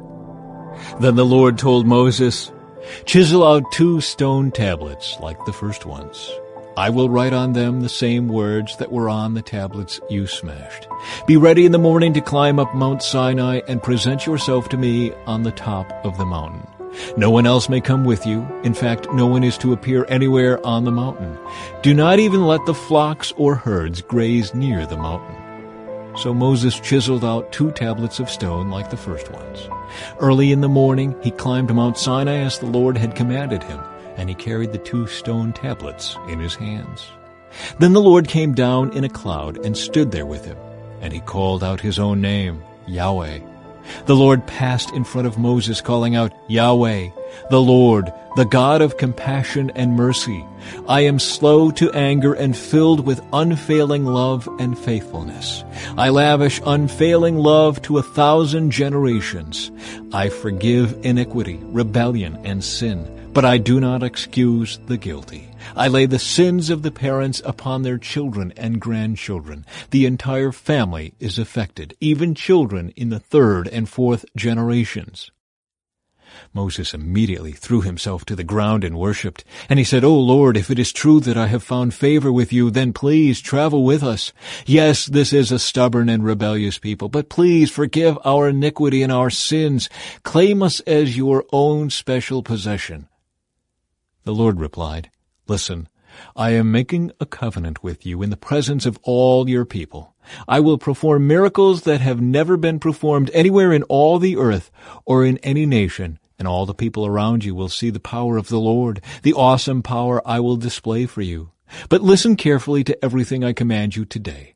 Then I will go ahead of you and drive out the Amorites, Canaanites, Hittites, Perizzites, Hivites, and Jebusites. Be very careful never to make a treaty with the people who live in the land where you are going. If you do, you will follow their evil ways and be trapped. Instead, you must break down their pagan altars, smash their sacred pillars, and cut down their Asherah poles. You must worship no other gods, for the Lord, whose very name is jealous, is a God who is jealous about his relationship with you. You must not make a treaty of any kind with the people living in the land. They lust after their gods, offering sacrifices to them. They will invite you to join them in their sacrificial meals, and you will go with them. Then you will accept their daughters who sacrifice to other gods as wives for your sons. And they will seduce your sons to commit adultery against me by worshiping other gods. You must not make any gods of molten metal for yourselves. You must celebrate the festival of unleavened bread. For 7 days the bread you eat must be made without yeast, just as I commanded you. Celebrate this festival annually at the appointed time in early spring, in the month of Abib, for that is the anniversary of your departure from Egypt. The firstborn of every animal belongs to me, including the firstborn males from your herds of cattle and your flocks of sheep and goats. A firstborn donkey may be bought back from the Lord by presenting a lamb or young goat in its place. But if you do not buy it back, you must break its neck. However, you must buy back every firstborn son. No one may appear before me without an offering. You have 6 days each week for your ordinary work, but on the 7th day you must stop working, even during the seasons of plowing and harvest. You must celebrate the festival of harvest with the first crop of the wheat harvest, and celebrate the festival of the final harvest at the end of the harvest season. 3 times each year every man in Israel must appear before the sovereign, the Lord, the God of Israel. I will drive out the other nations ahead of you and expand your territory, so no one will covet and conquer your land while you appear before the Lord your God 3 times each year. You must not offer the blood of my sacrificial offerings together with any baked goods containing yeast, and none of the meat of the Passover sacrifice may be kept over until the next morning. As you harvest your crops, bring the very best of the first harvest to the house of the Lord your God. You must not cook a young goat in its mother's milk. Then the Lord said to Moses, "Write down all these instructions, for they represent the terms of the covenant I am making with you and with Israel." Moses remained there on the mountain with the Lord 40 days and 40 nights. In all that time he ate no bread and drank no water. And the Lord wrote the terms of the covenant, the 10 Commandments, on the stone tablets. When Moses came down Mount Sinai carrying the 2 stone tablets inscribed with the terms of the covenant, he wasn't aware that his face had become radiant because he had spoken to the Lord. So when Aaron and the people of Israel saw the radiance of Moses' face, they were afraid to come near him. But Moses called out to them and asked Aaron and all the leaders of the community to come over, and he talked with them. Then all the people of Israel approached him, and Moses gave them all the instructions the Lord had given him on Mount Sinai. When Moses finished speaking with them, he covered his face with a veil. But whenever he went into the tent of meeting to speak with the Lord, he would remove the veil until he came out again. Then he would give the people whatever instructions the Lord had given him, and the people of Israel would see the radiant glow of his face. So he would put the veil over his face until he returned to speak with the Lord. Chapter 35. Instructions for the Sabbath. Then Moses called together the whole community of Israel and told them, "These are the instructions the Lord has commanded you to follow. You have 6 days each week for your ordinary work, but the 7th day must be a Sabbath day of complete rest, a holy day dedicated to the Lord. Anyone who works on that day must be put to death. You must not even light a fire in any of your homes on the Sabbath." Offerings for the tabernacle. Then Moses said to the whole community of Israel, "This is what the Lord has commanded. Take a sacred offering for the Lord. Let those with generous hearts present the following gifts to the Lord: gold, silver, and bronze, blue, purple, and scarlet thread, fine linen and goat hair for cloth, tanned ram skins and fine goat skin leather, acacia wood, olive oil for the lamps, spices for the anointing oil and the fragrant incense, onyx stones and other gemstones to be set in the ephod and the priest's chestpiece. Come, all of you who are gifted craftsmen, construct everything that the Lord has commanded: the tabernacle and its sacred tent, its covering, clasps, frames, crossbars, posts, and bases, the ark and its carrying poles, the ark's cover, the place of atonement, the inner curtain to shield the ark, the table, its carrying poles, and all its utensils, the bread of the presence. For light, the lampstand, its accessories, the lamp cups, and the olive oil for lighting, the incense altar and its carrying poles, the anointing oil and fragrant incense, the curtain for the entrance of the tabernacle, the altar of burnt offering, the bronze grating of the altar and its carrying poles and utensils, the wash basin with its stand, the curtains for the walls of the courtyard, the posts and their bases, the curtain for the entrance to the courtyard, the tent pegs of the tabernacle and courtyard and their ropes, the beautifully stitched garments for the priests to wear while ministering in the holy place, the sacred garments for Aaron the priest, and the garments for his sons to wear as they minister as priests. So the whole community of Israel left Moses and returned to their tents. All whose hearts were stirred and whose spirits were moved came and brought their sacred offerings to the Lord. They brought all the materials needed for the tabernacle, for the performance of its rituals, and for the sacred garments. Both men and women came, all whose hearts were willing. They brought to the Lord their offerings of gold, brooches, earrings, rings from their fingers, and necklaces. They presented gold objects of every kind as a special offering to the Lord. All those who owned the following items willingly brought them: blue, purple, and scarlet thread, fine linen and goat hair for cloth, and tanned ram skins and fine goat skin leather. And all who had silver and bronze objects gave them as a sacred offering to the Lord, and those who had acacia wood brought it for use in the project. All the women who were skilled in sewing and spinning prepared blue, purple, and scarlet thread, and fine linen cloth. All the women who were willing used their skills to spin the goat hair into yarn. The leaders brought onyx stones and the special gemstones to be set in the ephod and the priest's chestpiece. They also brought spices and olive oil for the light, the anointing oil, and the fragrant incense. So the people of Israel, every man and woman who was eager to help in the work the Lord had given them through Moses, brought their gifts and gave them freely to the Lord. Then Moses told the people of Israel, "The Lord has specifically chosen Bezalel, son of Uri, grandson of Hur, of the tribe of Judah. The Lord has filled Bezalel with the Spirit of God, giving him great wisdom, ability, and expertise in all kinds of crafts. He is a master craftsman, expert in working with gold, silver, and bronze. He is skilled in engraving and mounting gemstones and in carving wood. He is a master at every craft, and the Lord has given both him and Aholiab, son of Ahisamach, of the tribe of Dan, the ability to teach their skills to others. The Lord has given them special skills as engravers, designers, embroiderers in blue, purple, and scarlet thread on fine linen cloth, and weavers. They excel as craftsmen and as designers." Chapter 36.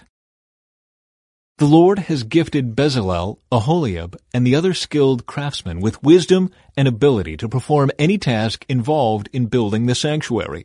Let them construct and furnish the tabernacle just as the Lord has commanded. So Moses summoned Bezalel and Aholiab and all the others who were specially gifted by the Lord and were eager to get to work. Moses gave them the materials donated by the people of Israel as sacred offerings for the completion of the sanctuary. But the people continued to bring additional gifts each morning. Finally, the craftsmen who were working on the sanctuary left their work. They went to Moses and reported, "The people have given more than enough materials to complete the job the Lord has commanded us to do." So Moses gave the command, and this message was sent throughout the camp: "Men and women, don't prepare any more gifts for the sanctuary. We have enough." so the people stopped bringing their sacred offerings. Their contributions were more than enough to complete the whole project. Building the tabernacle. The skilled craftsmen made 10 curtains of finely woven linen for the tabernacle. Then Bezalel decorated the curtains with blue, purple, and scarlet thread and with skillfully embroidered cherubim. All 10 curtains were exactly the same size, 42 feet long and 6 feet wide. 5 of these curtains were joined together to make one long curtain, and the other 5 were joined to make a second long curtain. He made 50 loops of blue yarn and put them along the edge of the last curtain in each set. The 50 loops along the edge of one curtain matched the 50 loops along the edge of the other curtain. Then he made 50 gold clasps and fastened the long curtains together with the clasps. In this way, the tabernacle was made of one continuous piece. He made 11 curtains of goat hair cloth to serve as a tent covering for the tabernacle. These 11 curtains were all exactly the same size, 45 feet long and 6 feet wide. Bezalel joined 5 of these curtains together to make one long curtain, and the other 6 were joined to make a second long curtain. He made 50 loops for the edge of each large curtain. He also made 50 bronze clasps to fasten the long curtains together. In this way, the tent covering was made of one continuous piece. He completed the tent covering with a layer of tanned ram skins and a layer of fine goatskin leather. For the framework of the tabernacle, Bezalel constructed frames of acacia wood. Each frame was 15 feet high and 27 inches wide, with 2 pegs under each frame. All the frames were identical. He made 20 of these frames to support the curtains on the south side of the tabernacle. He also made 40 silver bases, 2 bases under each frame, with the pegs fitting securely into the bases. For the north side of the tabernacle, he made another 20 frames, with their 40 silver bases, 2 bases under each frame. He made 6 frames for the rear, the west side of the tabernacle, along with 2 additional frames to reinforce the rear corners of the tabernacle. These corner frames were matched at the bottom and firmly attached at the top with a single ring, forming a single corner unit. Both of these corner units were made the same way. So there were 8 frames at the rear of the tabernacle, set in 16 silver bases, 2 bases under each frame. Then he made crossbars of acacia wood to link the frames, 5 crossbars for the north side of the tabernacle and 5 for the south side. He also made 5 crossbars for the rear of the tabernacle, which faced west. He made the middle crossbar to attach halfway up the frames. It ran all the way from one end of the tabernacle to the other. He overlaid the frames with gold and made gold rings to hold the crossbars. Then he overlaid the crossbars with gold as well. For the inside of the tabernacle, Bezalel made a special curtain of finely woven linen. He decorated it with blue, purple, and scarlet thread and with skillfully embroidered cherubim. For the curtain, he made 4 posts of acacia wood and 4 gold hooks. He overlaid the posts with gold and set them in 4 silver bases. Then he made another curtain for the entrance to the sacred tent. He made it of finely woven linen and embroidered it with exquisite designs using blue, purple, and scarlet thread. This curtain was hung on gold hooks attached to 5 posts.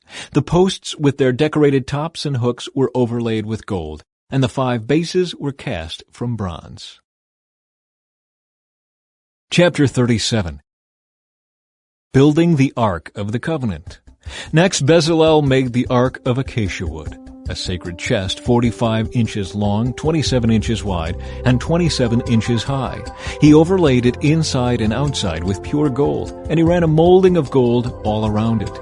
He cast 4 gold rings and attached them to its 4 feet, 2 rings on each side.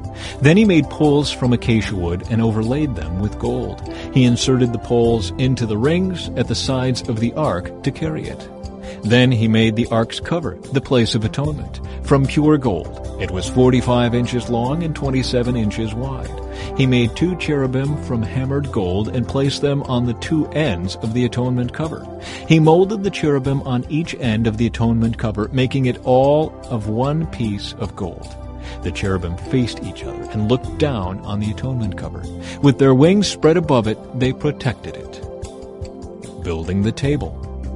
Then Bezalel made the table of acacia wood, 36 inches long, 18 inches wide, and 27 inches high. He overlaid it with pure gold and ran a gold molding around the edge.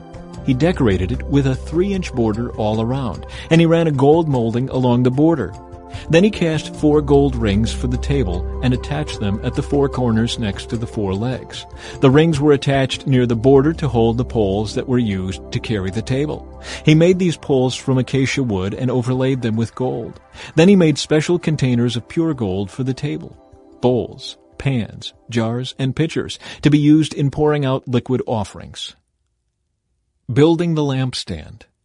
Then Bezalel made the lampstand of pure hammered gold. He made the entire lampstand and its decorations of one piece: the base, center stem, lamp cups, buds, and petals. The lampstand had 6 branches going out from the center stem, 3 on each side. Each of the 6 branches had 3 lamp cups, shaped like almond blossoms, complete with buds and petals. The center stem of the lampstand was crafted with 4 lamp cups, shaped like almond blossoms, complete with buds and petals. There was an almond bud beneath each pair of branches where the 6 branches extended from the center stem, all made of one piece. The almond buds and branches were all of one piece with the center stem, and they were hammered from pure gold. He also made 7 lamps for the lampstand, lamp snuffers, and trays, all of pure gold. The entire lampstand, along with its accessories, was made from 75 pounds of pure gold. Building the incense altar. Then Bezalel made the incense altar of acacia wood. It was 18 inches square and 36 inches high, with horns at the corners carved from the same piece of wood as the altar itself. He overlaid the top, sides, and horns of the altar with pure gold, and he ran a gold molding around the entire altar. He made 2 gold rings and attached them on opposite sides of the altar below the gold molding to hold the carrying poles. He made the poles of acacia wood and overlaid them with gold. Then he made the sacred anointing oil and the fragrant incense, using the techniques of a skilled incense maker. Chapter 38. Building the altar of burnt offering. Next, Bezalel used acacia wood to construct the square altar of burnt offering. It was 7 1/2 feet wide, 7 1/2 feet long, and 4 1/2 feet high. He made horns for each of its 4 corners so that the horns and altar were all one piece. He overlaid the altar with bronze. Then he made all the altar utensils of bronze: the ash buckets, shovels, basins, meat forks, and fire pans. Next, he made a bronze grating and installed it halfway down the side of the altar, under the ledge. He cast 4 rings and attached them to the corners of the bronze grating to hold the carrying poles. He made the poles from acacia wood and overlaid them with bronze. He inserted the poles through the rings on the sides of the altar. The altar was hollow and was made from planks. Building the wash basin.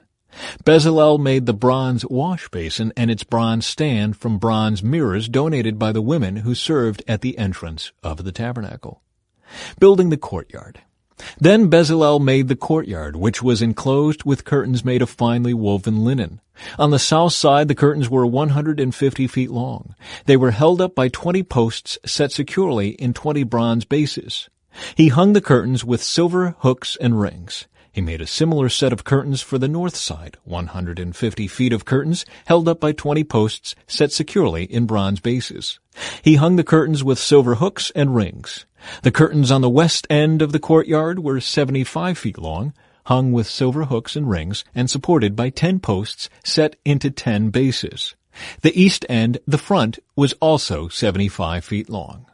The courtyard entrance was on the east end, flanked by 2 curtains. The curtain on the right side was 22 1/2 feet long and was supported by 3 posts set into 3 bases.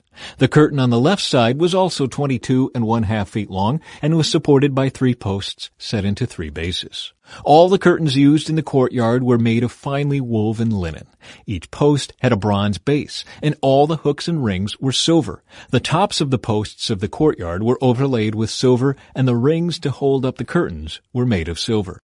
He made the curtain for the entrance to the courtyard of finely woven linen, and he decorated it with beautiful embroidery in blue, purple, and scarlet thread. It was 30 feet long, and its height was 7½ feet, just like the curtains of the courtyard walls. It was supported by 4 posts, each set securely in its own bronze base. The tops of the posts were overlaid with silver, and the hooks and rings were also made of silver. All the tent pegs used in the tabernacle and courtyard were made of bronze. Inventory of materials. This is an inventory of the materials used in building the tabernacle of the covenant. The Levites compiled the figures as Moses directed, and Ithamar, son of Aaron the priest, served as recorder. Bezalel, son of Uri, grandson of Hur, of the tribe of Judah, made everything just as the Lord had commanded Moses. He was assisted by Aholiab, son of Ahisamach, of the tribe of Dan, a craftsman expert at engraving, designing, and embroidering with blue, purple, and scarlet thread on fine linen cloth. The people brought special offerings of gold, totaling 2,193 pounds, as measured by the weight of the sanctuary shekel. This gold was used throughout the tabernacle. The whole community of Israel gave 7,545 pounds of silver, as measured by the weight of the sanctuary shekel. This silver came from the tax collected from each man registered in the census. The tax is 1 bekah, which is half a shekel, based on the sanctuary shekel. The tax was collected from 603,550 men who had reached their 20th birthday. The 100 bases for the frames of the sanctuary walls and for the posts supporting the inner curtain required 7,500 pounds of silver, about 75 pounds for each base. The remaining 45 pounds of silver was used to make the hooks and rings and to overlay the tops of the posts. The people also brought as special offerings 5,310 pounds of bronze, which was used for casting the bases for the posts at the entrance to the tabernacle and for the bronze altar with its bronze grating and all the altar utensils. Bronze was also used to make the bases for the posts that supported the curtains around the courtyard, the bases for the curtain at the entrance of the courtyard, and all the tent pegs for the tabernacle and the courtyard. Chapter 39. Clothing for the priests.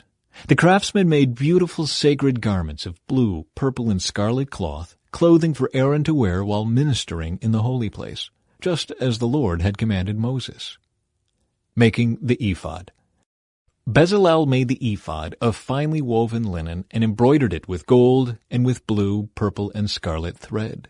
He made gold thread by hammering out thin sheets of gold and cutting it into fine strands. With great skill and care, he worked it into the fine linen with the blue, purple, and scarlet thread. The ephod consisted of 2 pieces, front and back, joined at the shoulders with 2 shoulder pieces. The decorative sash was made of the same materials, finely woven linen embroidered with gold and with blue, purple, and scarlet thread, just as the Lord had commanded Moses. They mounted the 2 onyx stones in settings of gold filigree. The stones were engraved with the names of the tribes of Israel, just as a seal is engraved. He fastened these stones on the shoulder pieces of the ephod as a reminder that the priest represents the people of Israel. All this was done just as the Lord had commanded Moses. Making the chest piece. Bezalel made the chest piece with great skill and care. He made it to match the ephod, using finely woven linen embroidered with gold and with blue, purple, and scarlet thread. He made the chest piece of a single piece of cloth folded to form a pouch 9 inches square. They mounted 4 rows of gemstones on it. The first row contained a red carnelian, a pale green peridot, and an emerald.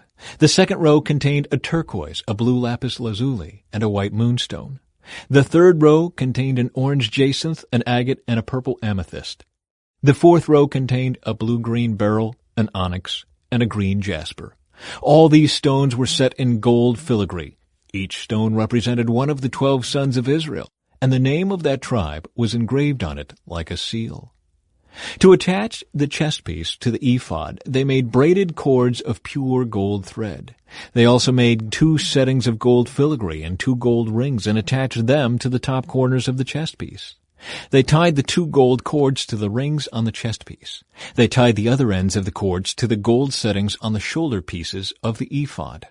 Then they made 2 more gold rings and attached them to the inside edges of the chest piece next to the ephod. Then they made 2 more gold rings and attached them to the front of the ephod below the shoulder pieces just above the knot where the decorative sash was fastened to the ephod. They attached the bottom rings of the chest piece to the rings on the ephod with blue cords. In this way, the chest piece was held securely to the ephod above the decorative sash. All this was done just as the Lord had commanded Moses. Additional clothing for the priests. Bezalel made the robe that is worn with the ephod from a single piece of blue woven cloth, with an opening for Aaron's head in the middle of it. The opening was reinforced with a woven collar so it would not tear. They made pomegranates of blue, purple, and scarlet yarn and attached them to the hem of the robe. They also made bells of pure gold and placed them between the pomegranates along the hem of the robe, with bells and pomegranates alternating all around the hem. This robe was to be worn whenever the priest ministered before the Lord, just as the Lord had commanded Moses. They made tunics for Aaron and his sons from fine linen cloth. The turban and the special head coverings were made of fine linen, and the undergarments were also made of finely woven linen. The sashes were made of finely woven linen and embroidered with blue, purple, and scarlet thread, just as the Lord had commanded Moses. Finally, they made the sacred medallion, the badge of holiness, of pure gold. They engraved it like a seal with these words, "Holy to the Lord." They attached the medallion with a blue cord to Aaron's turban, just as the Lord had commanded Moses. Moses inspects the work. And so at last the tabernacle was finished. The Israelites had done everything just as the Lord had commanded Moses, and they brought the entire tabernacle to Moses, the sacred tent with all its furnishings, clasps, frames, crossbars, posts, and bases, the tent coverings of tanned ram skins and fine goatskin leather, the inner curtain to shield the ark of the covenant and its carrying poles, the ark's cover, the place of atonement, the table and all its utensils, the bread of the presence, the pure gold lampstand with its symmetrical lamp cups, all its accessories, and the olive oil for lighting, the gold altar, the anointing oil and fragrant incense, the curtain for the entrance of the sacred tent, the bronze altar, the bronze grating and its carrying poles and utensils, the wash basin with its stand, the curtains for the walls of the courtyard, the posts and their bases, the curtain for the entrance to the courtyard, the ropes and tent pegs, all the furnishings to be used in worship at the tabernacle, the beautifully stitched garments for the priests to wear while ministering in the holy place, the sacred garments for Aaron the priest, and the garments for his sons to wear as they minister as priests. So the people of Israel followed all of the Lord's instructions to Moses. Then Moses inspected all their work. When he found it had been done just as the Lord had commanded him, he blessed them. Chapter 40.